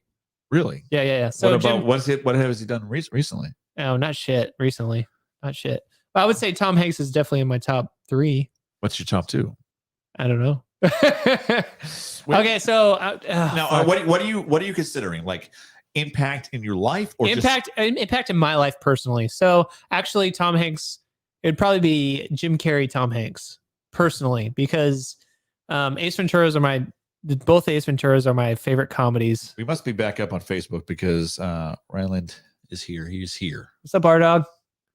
Anyway, so Ace Ventura are my favorite comedies of all time. But the cool part about Jim Carrey is he can actually turn around and do a really good serious role. If you ever seen the movie 23, he does a couple of those. Will Ferrell, he's definitely in my top 5. The only serious movie that I've ever seen him really do was Truman Show. I never saw 23. Yeah. Watch 23 if you haven't seen 23. He's fucking creepy in that one. But Tom Hanks, one of my favorite movies growing up was Saving Private Ryan. Really? So fucking good in that. He's good in everything he's in. Huh. He's a great producer too. Like, have you ever seen the TV series Band of Brothers and The Pacific? Yeah, he produced both of those. He's a big World War II buff. He was on Dan Carlin like 4 or 5 months ago, I think, to talk about Greyhound. Yeah. So I don't know. Like, I really hope that Tom Hanks is a good person because I fucking love his movies. And him as a producer, he makes some really good movies as well. I would have to say that growing up, Tom Hanks is definitely top 5 for me. Yeah. But I would also have to say that like Robin Williams. Oh yeah. Robin Williams did a lot of like Good Will Hunting. Yeah. I really like Patch Adams. I don't think I ever saw that. Those 2 movies like made me like think a lot. Oh yeah. You know, of who we are as individuals, as people, how we treat other people. Yeah. But Tom Hanks, especially like Forrest Gump. Tom Hanks has been in so many movies. Are you looking up right now, Tom Hanks movie? Well, like I looked up Tom Hanks in movies, and like I'm scrolling, and I have to like hit the deal a couple times to get all the way through it. Yeah, I mean, but I'm just talking about like impact in your life, right? Yeah. So like Saving Private Ryan was one of the most, I don't know, impactful, but like it was one of the movies I've watched a million times. And Mel Gibson. Growing up, Mel Gibson was huge, like The Patriot. Oh, so if you notice on Inauguration Day, Tim Champ says, "What about Denzel?" Denzel. You know, Tim, I was never a big Denzel guy. You know what's funny about Denzel? I just watched a video from Larry. Training Day was the only one I really cared about. Well, I was just watching a movie from Larry Elder. It wasn't a movie; it was a YouTube video about Denzel, and boy, was he an asshole. No. Larry Elder was like complimenting him on how he basically is the only celebrity that is, especially black celebrity, that is talking about fathers in the home and talking about how I spoke too early then. Yeah, families are extremely important, because he basically says that having a family in the home and having a father in the home will definitely impact especially children that are in inner cities lives. Yeah, development and stuff like that. He also did talk about how it was a college what did he call those speeches? I don't know. When they graduate, the graduation speech. Oh, Tim, help us out. Anyways, the point is that when they were talking about, Tim's going crazy over here. I know, I'm looking up Denzel Washington movies too. There's actually a lot of them that I just forgot he was in. Training Day, good. Man on Fire, fucking awesome. American Gangster, great. But The Magnificent Seven, awesome movie. Remember the Titans? Yes. Great movie. Yeah, he's in a lot of good movies. Commencement speech. Thank you. Commencement speech. So during the commencement speech, Tim Champ has a big brain. Yeah, well, that's why we have him on. And we have little brains. We have little brains. But during the convention speech, he basically talks about how not only are you basically got to put God first, and then put, make sure that. But he's a big component. Because I think he was doing a movie talking about inner cities, and he just basically during the red carpet stuff and when he's interviewing, and he's just like, well, the big issue is fathers in the home. Uh-huh. And so as a Hollywood celebrity to talk about that is a huge thing. That's what Larry Elder was pointing out. Yeah. There's a couple of guys like that who are still pretty grounded. So Matthew McConaughey, he's one of those guys. All right. So if you want to if you're interested in that kind of stuff, listen to Matthew McConaughey on the Joe Rogan podcast. I think it's been about 2 months ago. And I'm sure he's been on other things where he's talked about this, but he actually deep dives into a lot of his beliefs and how he runs his life, I suppose is probably the best way to say it. It's kind of cool. It's refreshing to hear someone of that caliber talk like that, I suppose. Best way to say it. I'm looking up Jim Carrey movies now. Do you think Jim Carrey affected your life emotionally? Yes, 100%. How? So I talk about Ace Ventura all the time. By far my favorite comedy, and my mannerisms and the things I think about and the things I think are funny directly are from that movie. Just maybe it just affected my humor and stuff like that. Movie list for Jim Carrey. I just want to see. We got The Mask, Ace Ventura, Dumb and Dumber. Now, I know you guys. I know you and Joe have talked about Dumb and Dumber. Yeah. He's just got so many good Liar, Liar. Yes. Yes, Liar, Liar. He plays. I mean, even if you switch gears, he was in The Grinch, and everyone loves The Grinch. You know the funny thing about Liar, Liar? It was the first time that I felt like Jim Carrey showed acting chops. The pen is blue. Well, no, I'm talking about, but the main part I'm talking about is actually in the court case. Mm-hmm. When he's like, I'm going to hold you in contempt. And he's like, I hold myself in contempt. Oh, yeah. That was the first time that I actually sat there and went, man, this guy can act. This guy can act, yeah. Yeah, it was. And so that was 1997. So after that was when The Truman Show came out. Did you like The Truman Show? The Truman Show was very interesting and thought-provoking. Oh my God. Okay. So here. What's so funny? So look up the movie I Love You, Philip Morris. Okay, so anyone out there, please, Tim, do this. Jim Carrey, he's got like some good family humor and stuff like that. Watch the movie I Love You, Philip Morris with your kids next time.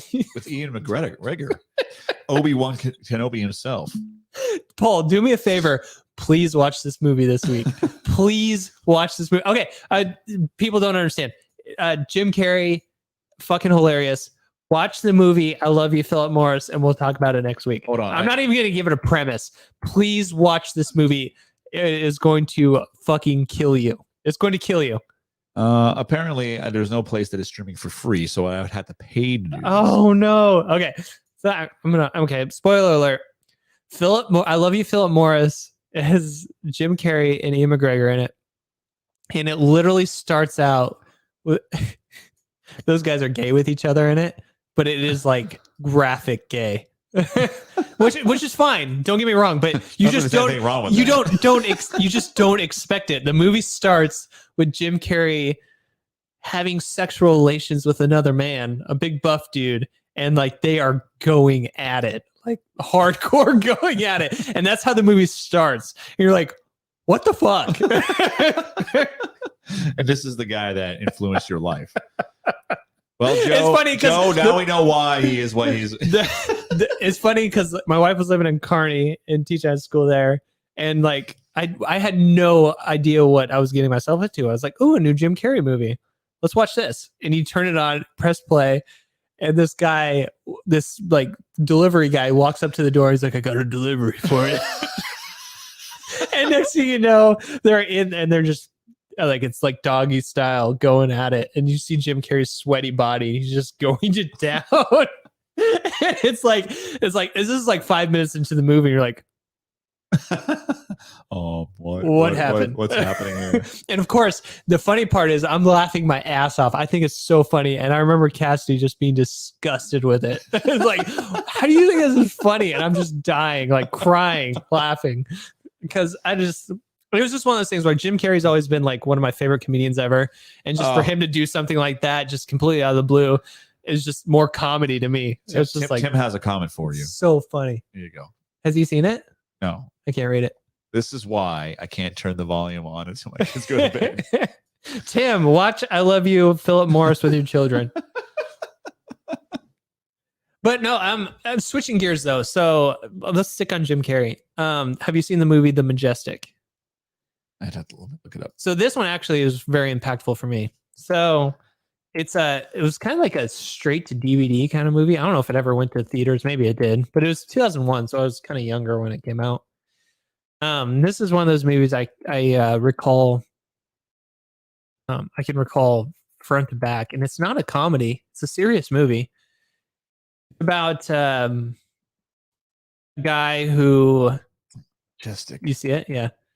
It's a guy. It's like post World War II. So it came out in 2001. Anybody wants to know? Yeah. Post World War II. Pretty much this guy. It's when they're trying to find all the commies in Hollywood. And this guy gets blacklisted as a commie, and so his Hollywood career is ruined.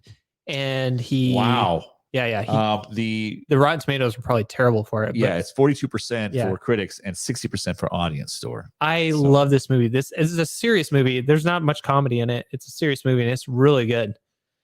I recommend checking that out if you like Jim Carrey. But so is that movie like affected you in some way? It was like the first serious Jim Carrey movie I ever seen. And it was just one of those movies where you just watch and you're like, wow, that was a good movie. So what movie affected you personally? Like actually like made you think and try to and actually change the way you think of the world? Oh boy. I don't know if I can like say that about a Jim Carrey movie. The only reason I say no, I mean, think of any movie. Yeah. My movie. God, I don't even know. Like, let me look this movie up because I want to know what year it came out because that would have affected based on my age. I don't know if I've ever like watched a movie and like had that. Well, that makes sense.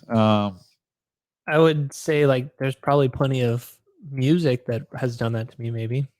So no movie has ever affected you in such a way that you wanted to, like, say, go into fitness, or because of this movie came out, or the way that you interact with individuals on the street, or.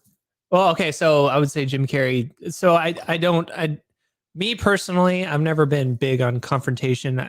When things tend to go south, I'm usually the first one to try to liven it back up and bring humor. Okay. And maybe that has something around my infatuation with like Jim Carrey and comedy type movies. Okay. Maybe that has affected my personality in that way because I grew up watching Dumb and Dumber and Ace Ventura and all these Liar Liar. Maybe. I don't know, because like I've always gravitated towards the more comical side of things. When things start to get serious and like intense, I always try to pull things back a little bit. Like, okay, let's make a joke out of this. Or you people online, is there a movie that has affected your life in such a way that that maybe you watch it and it just completely changed your outlook on how things work in the world? Yeah.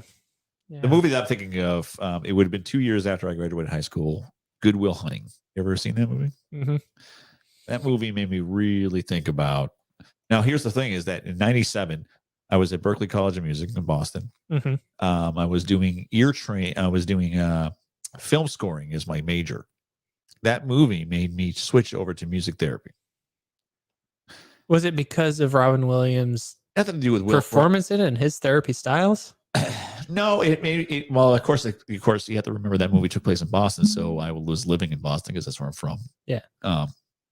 And so it might have affected me because of that, but I think it was more of the fact that it made me really think of individuals that have mental illness and have different issues going on, and actually be able to reach into their souls and actually say something like, it's not your fault, or these kind of things, which is the reason why it was basically the first time that I actually realized that people can change because other people interacted with them.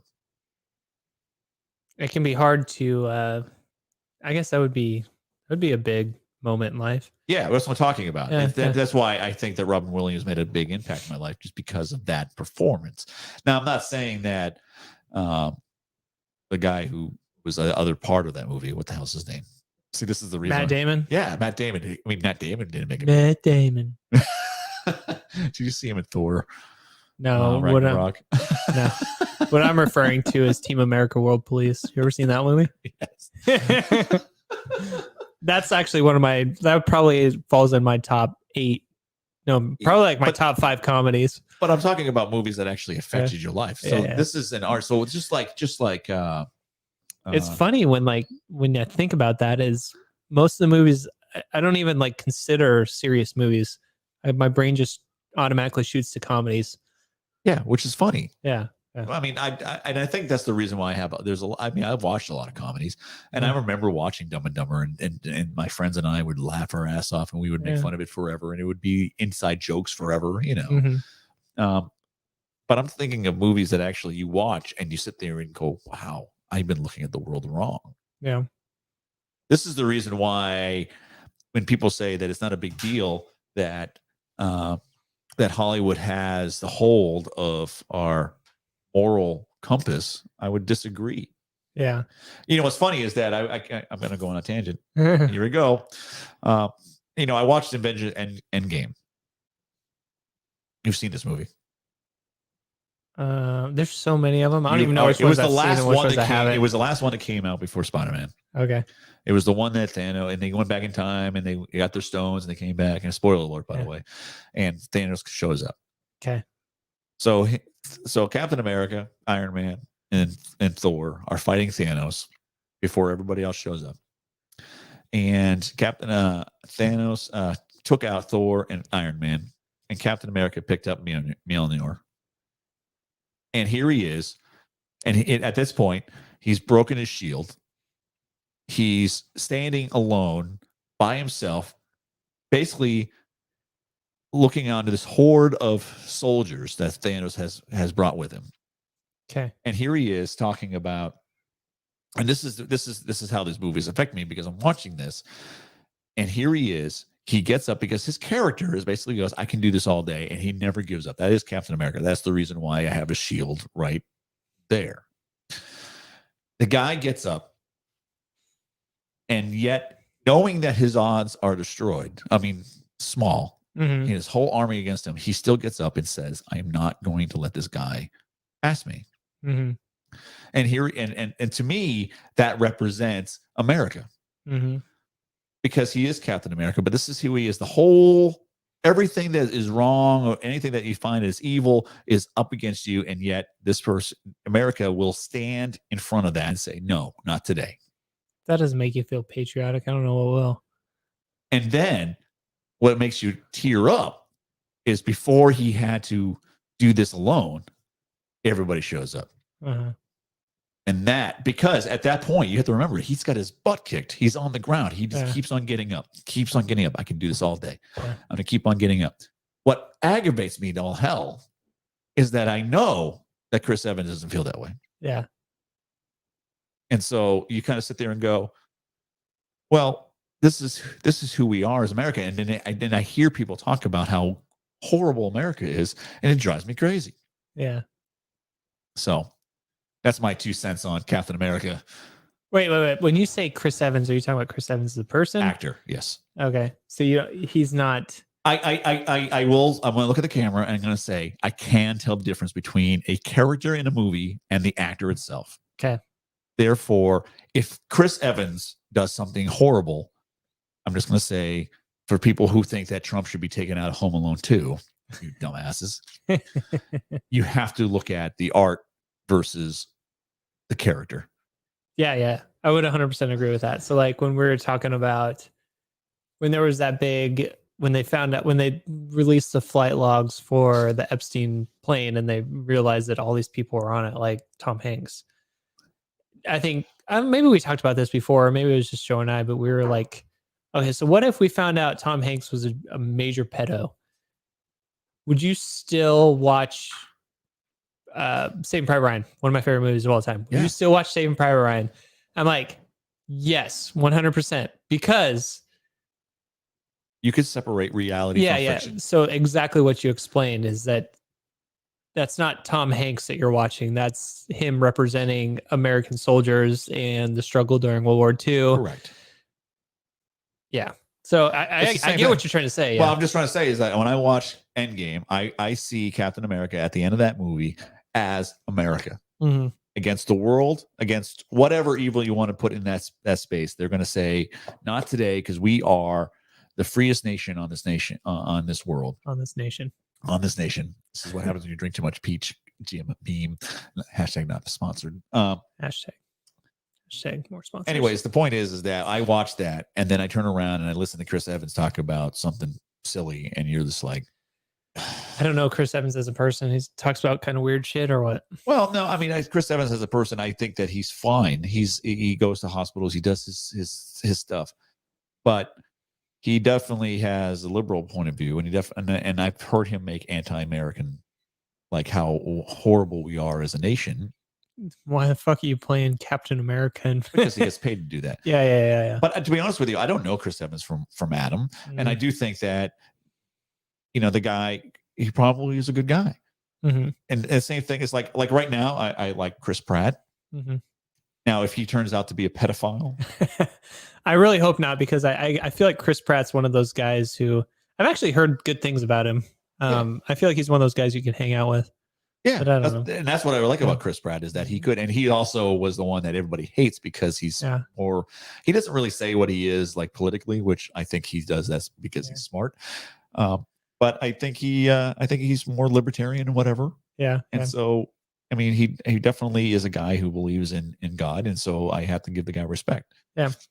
And the fact that he's been pretty vocal about stuff, and he's very vocal about it, which is actually pretty cool. Anyway. Which is awesome because he took over my favorite franchise, one of my favorite franchises of all time, Jurassic Park. I'm so happy that they picked Chris Pratt to take that over. You ever watch the movie Your Ass is Dark? No. No, either way. No, that's funny. The whole time you're talking about Chris Pratt and your idea behind Captain America and Endgame and all that stuff. I was thinking about that in like regards to movies I've seen.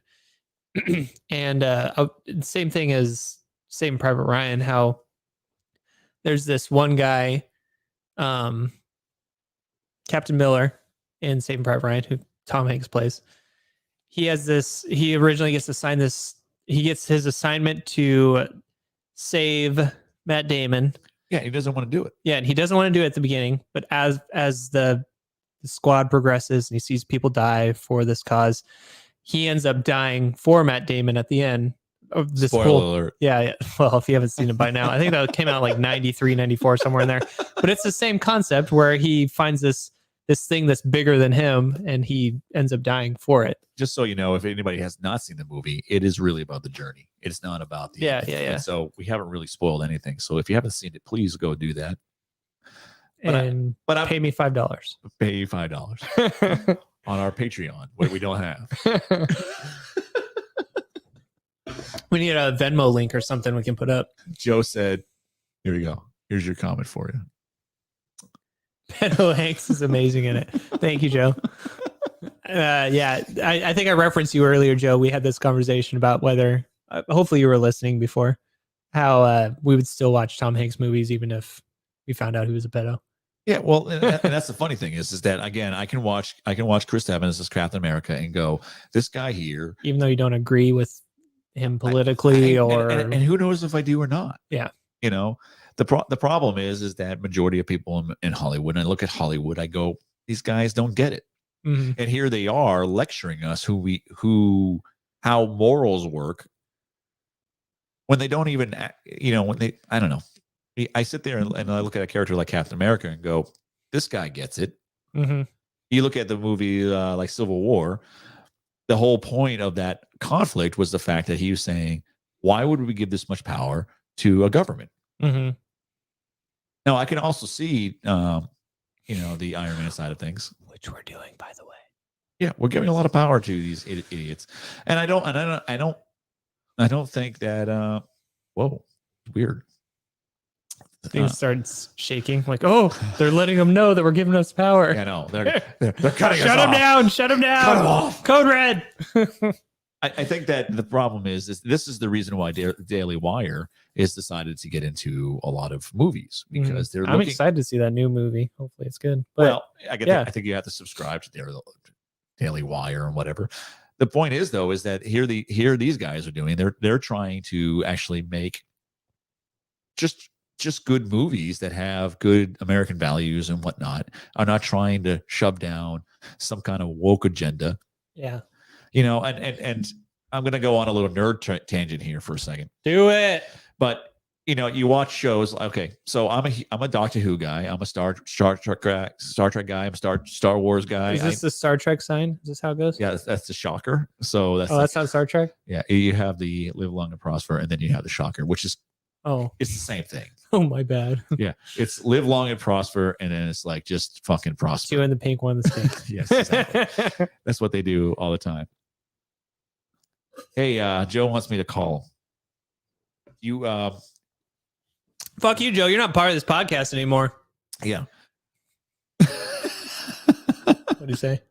He hasn't said anything yet. I don't call know. me, boys. Here, put his number into my phone. Jeez, we've been doing podcasts forever, and I don't have his actual phone number. Paul doesn't even have his phone number. Well, I've been connecting through him through Messenger or whatever. He said I'm fired. Anyways, I'm talking about Star Wars, Star Trek. No, Joe, you're fired. Here's the problem: is that these guys.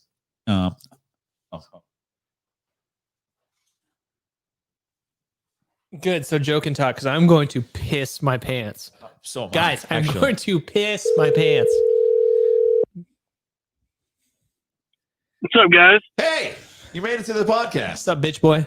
Yeah. Now we know we can just do this all the time. We don't have to see your fucking ugly face. Oh yeah, this is way better. Dude, who are you calling now? What?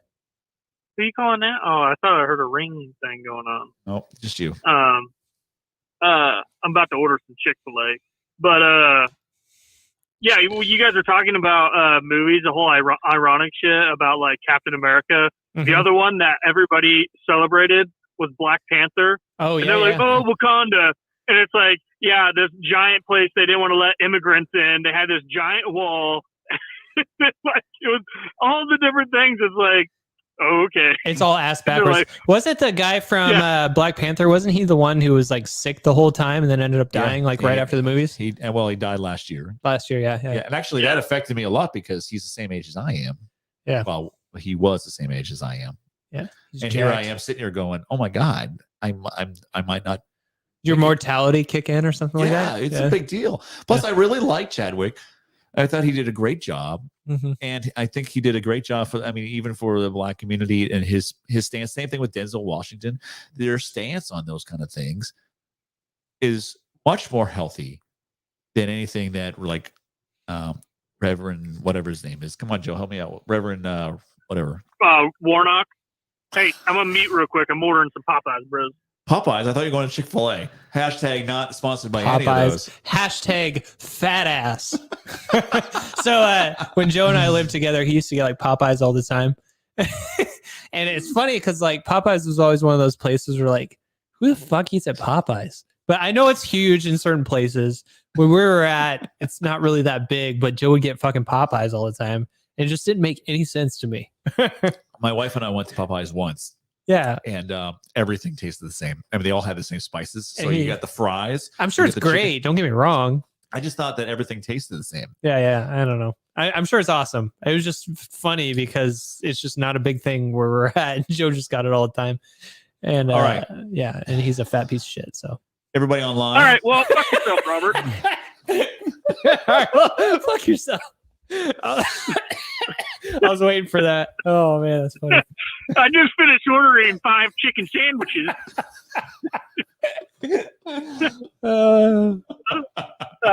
Fuck. No, I'm at it just like clicks. It like clicks back on. You don't even realize it. Like, I like an 82-piece chicken fried chicken basket, 27 biscuits.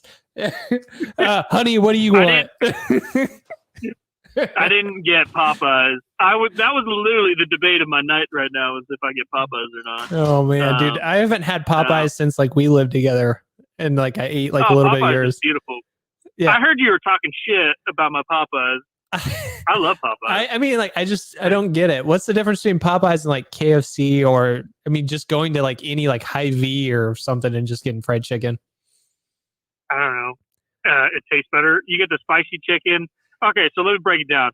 Popeyes, you got the amazing spicy chicken. It's just really good seasoning, good fry. And their fries are really good there. However, do not fuck with the mashed potatoes at Popeyes. You get that shit at Colonel. Then the mac and cheese, definitely do that at Chick-fil-A if you're going to be doing those kind of sides. Are you doing one of those like, are you getting like a little bit from everywhere kind of thing right now? Yeah, this is the 3rd restaurant I'm at right now. Oh, nice. No, I'm just kidding. No, just Chick-fil-A. Have you ever done that? Like go to like 8 or 9 different like fast food places and get one thing from each of them?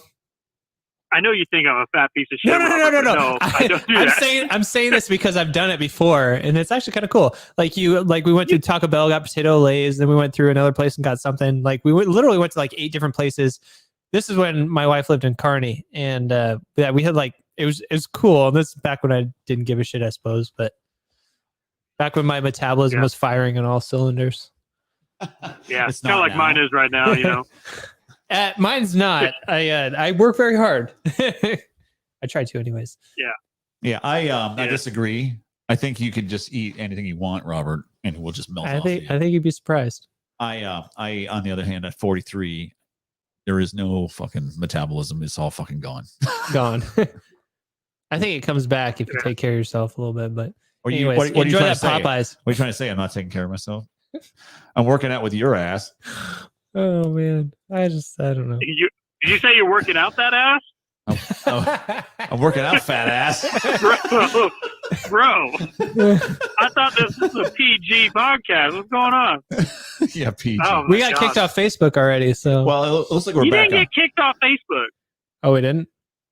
No, it just well in Canada we got blocked. Did you guys play music earlier? Yeah, we played some music. Oh yeah, Canada. Sony Music Entertainment. So I think we're hitting the big guys. You know. Hell yeah, dude. But we only got we only got blocked up in Canada. Did you guys talk about old Corn Pop Joe canceling the Keystone Pipeline and killing thousands and thousands of jobs? We're okay. going to wait for you to bring that one up. Yeah, I was just curious, we don't Build talk about back it. better, let's unemploy like close to 50,000 people already. Good job, Joe. Yeah. Fucking idiot. Yeah. Yep.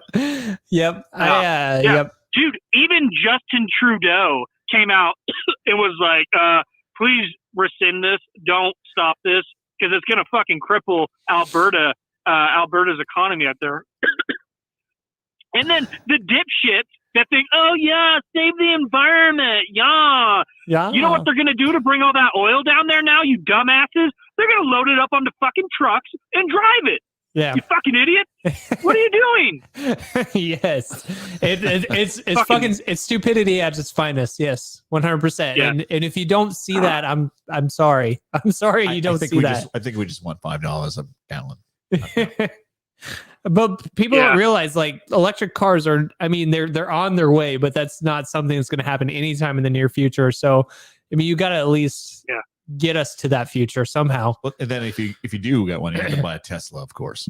Yeah. Hold on, I'm going to get God's chosen sandwich. Oh, he's going to have a sandwich. Oh, yeah. Eat that sandwich, fatty. Oh, yeah. You like that sandwich? Yes. Eat it. Eat it. You hear him breathing hard? Fart for me. Okay, here's Big Fart. Tell her to breathe like a fat ass. That was a Say, hey Alexa, breathe like a fat ass. Hey Alexa, breathe like a fat ass. It's thinking. I don't think I can do it. That was a funny one. Try asking me for a random fart or try a 10 like seconds fat fart shaming. countdown. We're fat shaming. Stop. Okie dokie. Okie dokie. Wow. When did she become? I just want to let you people know I'm only fat shaming Joe. I'm not fat shaming anyone else out there. What the fuck's fat shaming? You should be, shit lips. You should be fat. You should be fat shaming everybody. Being fat is not okay. I just want to make sure people knew that. Are you eating Popeyes? Or are you just? No, I just got Chick-fil-A. Chick-fil-A. I've never had Chick-fil-A in my entire life. You've never had Chick-fil-A? Are you? It's God's chosen sandwich. I know. It's just one of those things where I've never had it, and like at this point, I don't know. I don't go to fast food places very often. When I go to eat, like I want to like sit down somewhere and like have my meals are always like things. It's not just get food because I'm hungry. So like I don't know. I don't do fast food very often. This is the reason why. Have you let Jesus in your heart, Robert? Yes. But apparently I haven't let. And you're going to tell me you haven't had a spicy chicken sandwich from Chick-fil-A as well. Well, I think you let the devil in.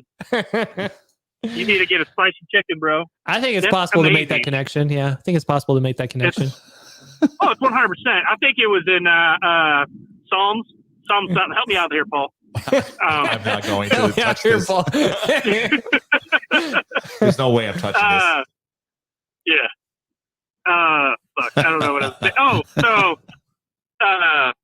Keystone Pipeline. That was a good first call. And then now you see women's college sports are going to be over. Wait, what? Women's college sports are over too. Biden also signed in that any schools that get federal funding, pretty much all universities, are not allowed to discriminate upon sex. So they must allow any male gendered men play girls sports if they want to. Oh, so guys can play girls sports. Here we go. Yep. So you're telling me I should go Division I basketball then, huh? Yeah, bro. Yeah. I mean, you ain't gonna make money, but maybe it'll start helping out the WNBA. They might actually start making money at guys play. Wait, I'm gonna have to look into this one because I haven't heard about this. Biden accused of racing women, threatening girls. Dude, I'm gonna piss my pants with gender identity order. So the Washington Times, I guess Joe, he's gonna go piss. So we're gonna talk about this. Yeah.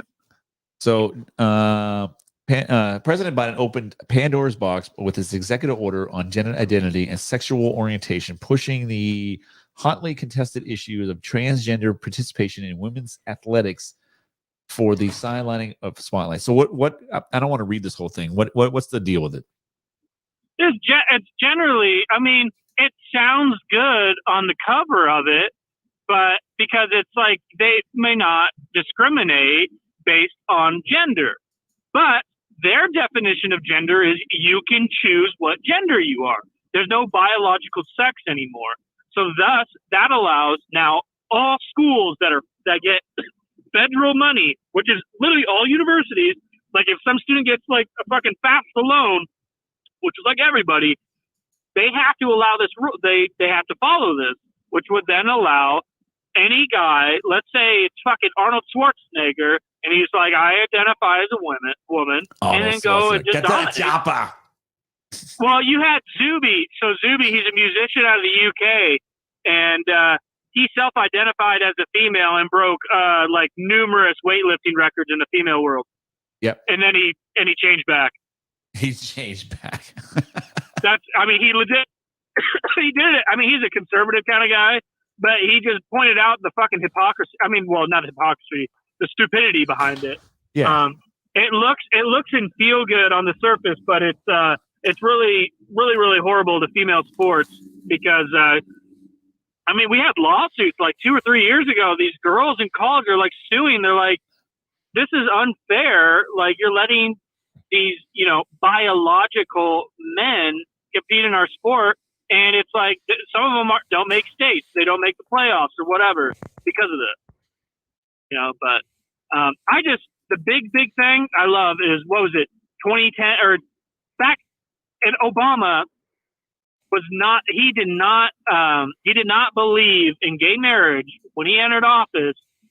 10 years later now, they're passing stuff like this. So you see that aggressive change and the democratic ideology already happening 10 years ago. Yeah. And I brought up an article that I fucking love Tulsi. She's Tulsi Gabbard introduces a bill that would ban trans women and girls from female sports. So she's not even in politics anymore. But here is an individual who's basically saying, hey, these people are biological males. They're going to be doing these sports who have a huge advantage. Years and years of testosterone in your system they don't just go away overnight. So I assume you're probably talking about this, Joe. It doesn't like, okay, one day you decide you're going to start transitioning. And I'm sorry to say it. You can't just fucking like, okay, I'm going to go play athletics. Okay, so athletics is my only regard to this whole thing. You can do whatever the hell you want to do. It's up to you. It's whatever. It's not a big deal. But when you start getting into athletics and sporting events and stuff like that, there's a big difference between a man and a woman. A big difference. You're kidding me. I know. And that'll fucking, we might get kicked off YouTube for saying this. Oh yeah, we definitely will. Who gives a shit? Fuck them. Yeah. Well, that's all I was saying. I was telling Paul, you might have been pissing is Zuby. He's a rapper in the UK. Yeah. He has a lot of conservative views. He changed his gender and then broke a bunch of women's weightlifting records and then changed his gender back. I heard about this guy. Yeah. Yeah, he did it just to point out how stupid it is. Yeah. And he's not a weightlifter. He's not. He's a rapper. He doesn't weightlift. So he's not competitive. That's not a knock towards like females or female athletics or anything like that. That's just a clear-cut fact that there is a difference between how a male's body works and how a female's body works. But just you saying that makes you transphobic. Yeah. It makes me the white devil. A Quincy Ocha. Oh my. White devil. Yeah, white devil.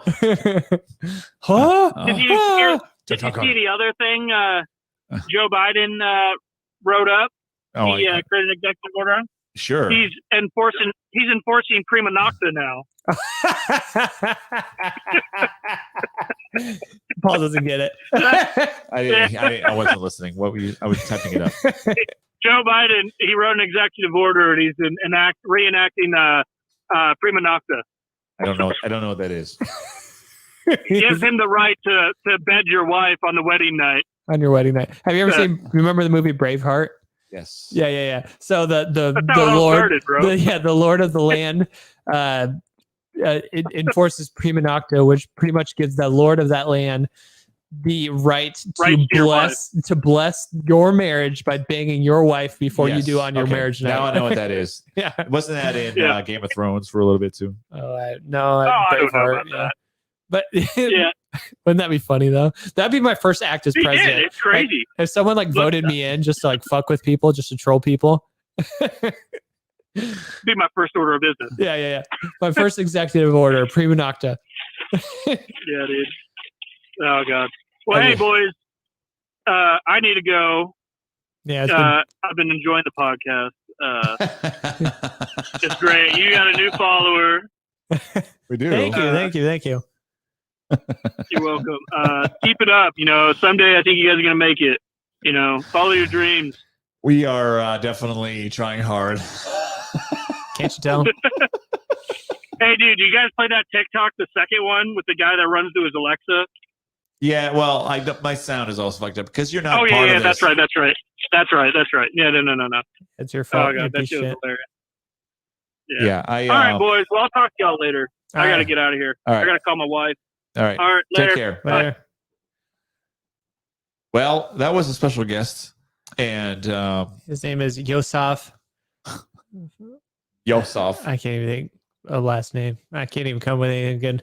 My fucking day's over. Let's end this, Paul. Are you sure? Yeah, my brain's fried. I just really want to know what else he just signed over today. Well, okay, so like during that inauguration, he has that. So it's part of tradition that you get inaugurated, and then you go to the room with the green desk, and then you sign your first executive orders or whatever they are. Yeah. They didn't say what those executive orders were on any of the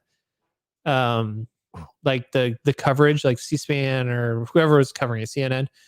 They didn't say what he was actually signing. So I'm like, what is he signing? What are these things? He did a lot of stuff on coronavirus, apparently. Okay. He stopped the United States withdrawal from the World Health Organization. So Who? The WHO, exactly.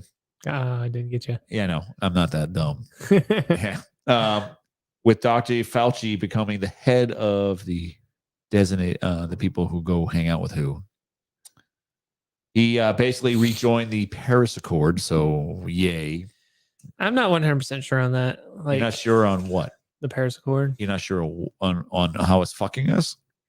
Well, I'm not saying like I'm for or against. What I'm saying is I need to educate myself a little bit more. Okay, so the Paris Accord, essentially, the problem is that the whole world is like, hey, we got to stop global warming. Oh yeah, so pretty much it sets the standard for everyone, but pretty much America is the only one following it, and no one else is following it. We're paying for everything, and that brings us. That just all it is if we're racing towards the finish line, that just adds weight to our vest, so that just makes us fall behind. Okay, so let's go down this path. You guys know about the infinite game versus finite game. Come on, tell me. Do you know? Are you talking about just in general? Yeah, in general. I know what infinite versus finite means. Okay, so infinite game, a finite game is like football. Yeah. You know the teams, you know the beginning, you know the end, you know that at the end of this time limit, whoever has the most scores wins. Correct. Most scores, most points, whatever, touchdowns, whatever. Whoever has the most goals at the end of the foosball game. Yeah, but that is a finite game. You know who the winner and loser is because of this. The infinite game is essentially you have your players. You don't really know. There is no finite ending. Basically, the point of the game is to keep on playing. Mm-hmm. And it's the only way to get out of the game is either one, you quit, or two, you run out of resources, so therefore you can no longer play. Right. Okay. So that would be like the idea of like World War II warfare or World War I warfare. Well, the Cold War would be the best example of that. Yeah. The Cold War, we had two factions. I was thinking like World War I, where you just keep killing each other until someone either taps uncle or you run out of shit. Yeah, except that the reason why Cold War works better is because there is no real conflict. Mm-hmm. It's just basically trying to get to a point that the Soviet Union ran out of resources. Okay, does that make sense? Yeah, and they lost. Mm-hmm. So the infinite game is keep the game going. In business, that was because if you want to look this up, look up Simon Sinek. He is a guy who wrote a book called The Infinite Game. But in business, it's the same kind of deal. You don't want, as a business owner, you don't want to play a finite game. You're not trying to beat somebody. This is the reason why Apple, at the beginning of their career, was just making stuff. They were just like, we just want to make the world better, so therefore we're going to play. They're playing an infinite game. They're not playing like Microsoft. They weren't going, hey, we have to beat Microsoft, because how do you actually do that? So therefore, you turn around and you just kind of you as a business owner, you basically have to go, I'm not going to compete against all these people. I just want to play the game, so therefore I keep on playing. And building your company, keep building your company, and just keep on whatever the company's goals are. Right.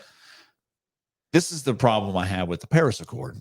You sit there and look at what do you call it, global warming, and it's like, what's the end of this? So you put all this resource, but when you really break it down, it's just like it's taking more and more freedom away from people. Here's the problem with their point of view. Is that the way that the world's prosperity and the way that things work is that if you allow individuals to have more freedom to be able to interact with each other, then they can either create or destroy the issue. So if there's global warming, if you'll give more freedom to individuals, more businesses, private individuals, more freedoms to take away the red tape, then they can create solutions for these issues. And they'll do it cheaper and faster because it's part of... Because it's not the government operating it. Well, it's because it's part of business. They don't want to run in negative. If you're just basically going, we're going to beat global warming, what the hell does that mean? And the governments are just going, we're just going to throw resources and throw more money at it, with no real solutions, and they're not going to do anything about it. And so here we are in the Paris Accord. They're going to say, hey, we're going to cut down X amount of emissions a year. Therefore, all these businesses that make cars or whatever, they have to do X. And if they don't do it, then they're going to be fined. We're going to have to fine them. And so the United States is like, fine, we'll do this. And we're going to, and Ford, you're going to have to do X. Well, all these other companies, all these other countries aren't doing that. Aren't they part of the Paris Accord, though? They're all part of the Paris Accord, but they're not doing anything about it. And then in order to fund all this, guess what country puts all the money into it? America. Correct. This is the problem that Trump had with it. And then they turned around and basically go, well, he doesn't care about the environment. Well, I would have to argue I disagree. Yeah. He's basically saying, I'm not saying I don't like the environment. I'm saying that this plan, this Paris Accord, is bullshit. It's FUBAR. Yes. Yeah. And that is the problem. And I know we're going to get banned on Facebook, whatever, because we fucking said we don't like. Okay. So that's my rudimentary understanding was pretty much what you said without knowing all the nuances, was that essentially there's this program or this plan that the world is supposed to be involved with, but pretty much America is funding, and they're really the only ones really following the rules. Yeah, and actually, our emissions in our state, our country, have decreased, whereas China, who has a bazillion people there, and a bazillion cars and whatever, they're not following, and they're not putting any money into it. Really, as if you look at the actual money put into it. So here we are, continuing just to fall behind. Well, the thing is that we're just going to go into this thing. And then they cancel the XL pipeline. I know the XL pipeline is a very controversial thing because they want to basically have this pipeline that goes through the United States that goes down to Louisiana, so therefore they can pump this oil down. It's going through a bunch of people. I guess we have to use the political correct term of indigenous people. Land, people who, they're okay. So Native American land that they want to put this pipeline through. Yeah. And so that is causing an issue. Which is, I guess, is a valid issue. Not anything that we couldn't rectify. Yeah. But we can't. What's the census thing? Requires non-citizens to included in the census and appointed. Okay, so basically, he wants to involve illegal immigrants into the census. So therefore, changing the representatives and of also, each individual district. Yeah. So therefore, it could affect. All that's trying to do is just swing things for the left. Yep. That's all that one's doing. Oh, I love the fact that immigration stuff. They're taking all the stuff from different countries that are basically proven to have hoarded terrorists and saying, and Trump stopped all these immigration, and now they're opening that up again. Yeah. Okay. Regulations on. I don't know the ulterior motives. Like I try to think people do the best things that they can do, but when I hear some of these things, I'm like, I don't understand how you make the argument that this is the best thing to do, or where the rationale is behind some of these things. It seems like common sense to me, but I don't know. I mean, if you have an explanation why some people may think this is the right thing to do, I'd love to hear it. Well, and I some of it feels like that they have a plan, and they say, hey, we in the world power want to do X. And in order to do X, we need the United States no longer to be a superpower. So what's the best way to do that? What we're doing now. I mean, you could say that out loud, but I mean, the thing is that we don't really know. Yeah. The thing is that when we sit there and go, okay, we have a country that has rights, and we can speak our mind. We able to have guns. I know that people. This is all this the problem is this is all controversial. But when you really break it down to the thing is that when you have your citizens that are able to speak, trade freely, have safety on their own accord without having to worry about the government taking care of them, then commerce can happen. So the whole entire time, when you look at medieval stuff, what was the biggest issue is that the king basically said, this is what we want, and this is how we're going to do it, and we're going to take it from you, and you can't do anything. So the individual people with that actually did anything, or the commoners, as it were, weren't able to actually be free. When we had the Revolutionary War, we changed that. Yeah. And now we basically want to go back to the government's going to give us everything. Revert back to how we used to be run as a nation. That's as a Commonwealth, or what would you call it? Yeah, well, Commonwealth. Proxy of Great Britain. Oh, but we have to change it. The proxy of our federal government basically giving us whatever we have. And so the main thing I'm thinking of is that we have to be free. If you want to solve every issue that ever happened, is because individuals in different countries basically said, nope, the government needs to control everything. So you look at Mao, you look at Hitler, you look at all these different things, and we're like saying, this is what we're going to do, and we're going to put this on people. But I would have to argue that even in the Middle Ages, it was because people were commercing with each other that trade routes were actually created.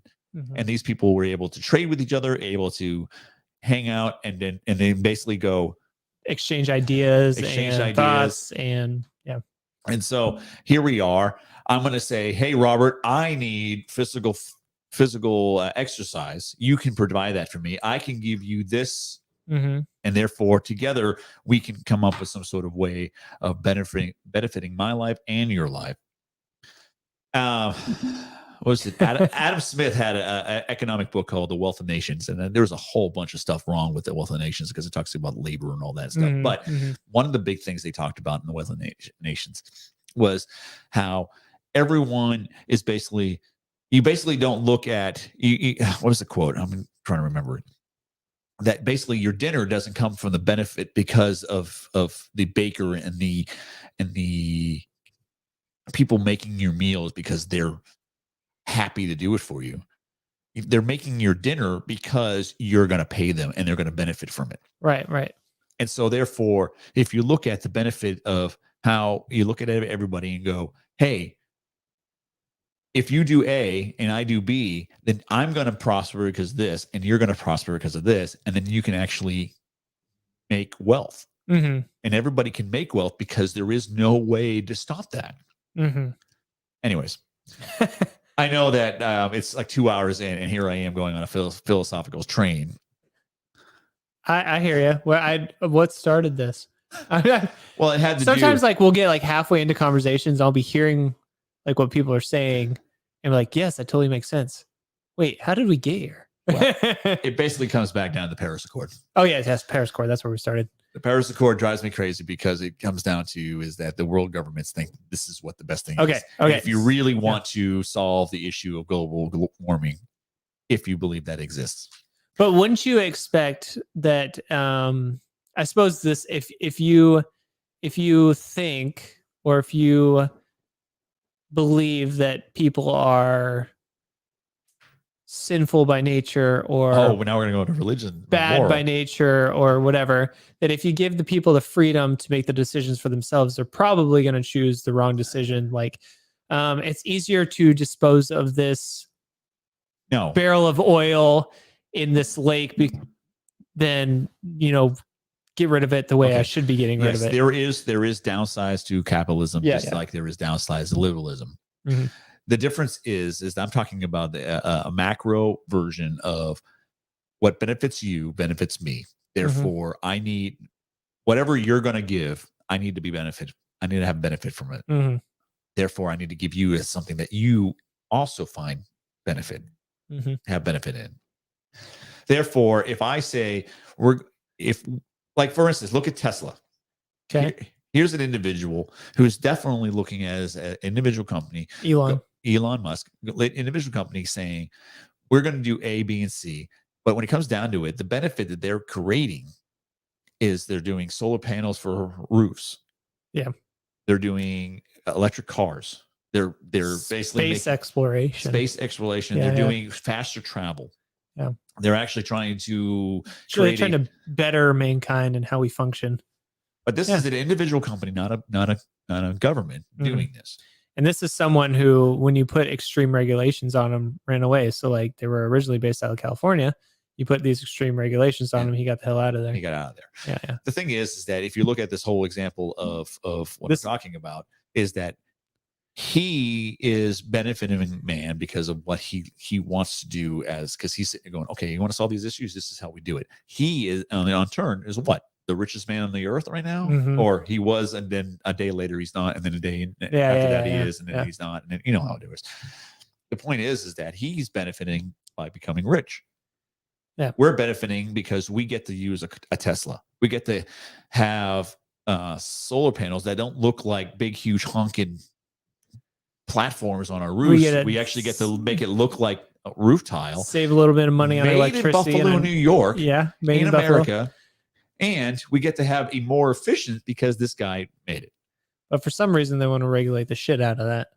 Because the government wants to control it. Yeah. But that is a good example. I mean, if you go back to Musk and what he's doing with SpaceX and Tesla and all those things, that's prime example number one, I would say. Anyways, I just want to say that if you really want to create economic freedom, you want to create, then let the free market work. Let people be free to create the solution. Mm-hmm. That's what it comes down to. We can't rely on government to do it, because to be honest with you, anything the government wants to touch, there is agendas and there's people who will change that because of agendas. I will 100% agree with that. So, yeah. And that is in all, I mean, I'm not even getting in that. I'm just talking about economics. I'm not even getting into morality and social issues. Yeah. Because if we can get into religion, I would completely go down that path. But if I do, you will fall asleep and everybody else will leave. I'm going to end it. This is perfect time to end. Perfect time. I appreciate everybody sticking around. I mean, we actually had some people hanging out. Yeah, it was fun. We started by playing some music, which was kind of a shit show. What's a shit show? Yeah, we didn't plan it at all. That's probably why. So like, what are you playing? What am I playing? I don't know. I swear to God, we're better musicians. Well, you heard Paul play the bass tonight. Paul's a pretty good bassist. Yeah, well, I was also not playing. We potentially have some cool guests that may be coming on in the future. I don't want to spoil anything right now, but we may have some pretty interesting guests coming up in the near future. It will definitely be interesting. Yeah, interesting. And then also some really cool guests. This individual, the people are taking, they actually reached out to us. So somehow, some way, we're actually making headway on this experiment called the EveryNothing Podcast. Yeah, let's leave them on the edge of their seats. Speaking of that experiment, if you really want to help us out, share, like, comment, go to our podcast, do some reviews. Come to my house and give me money.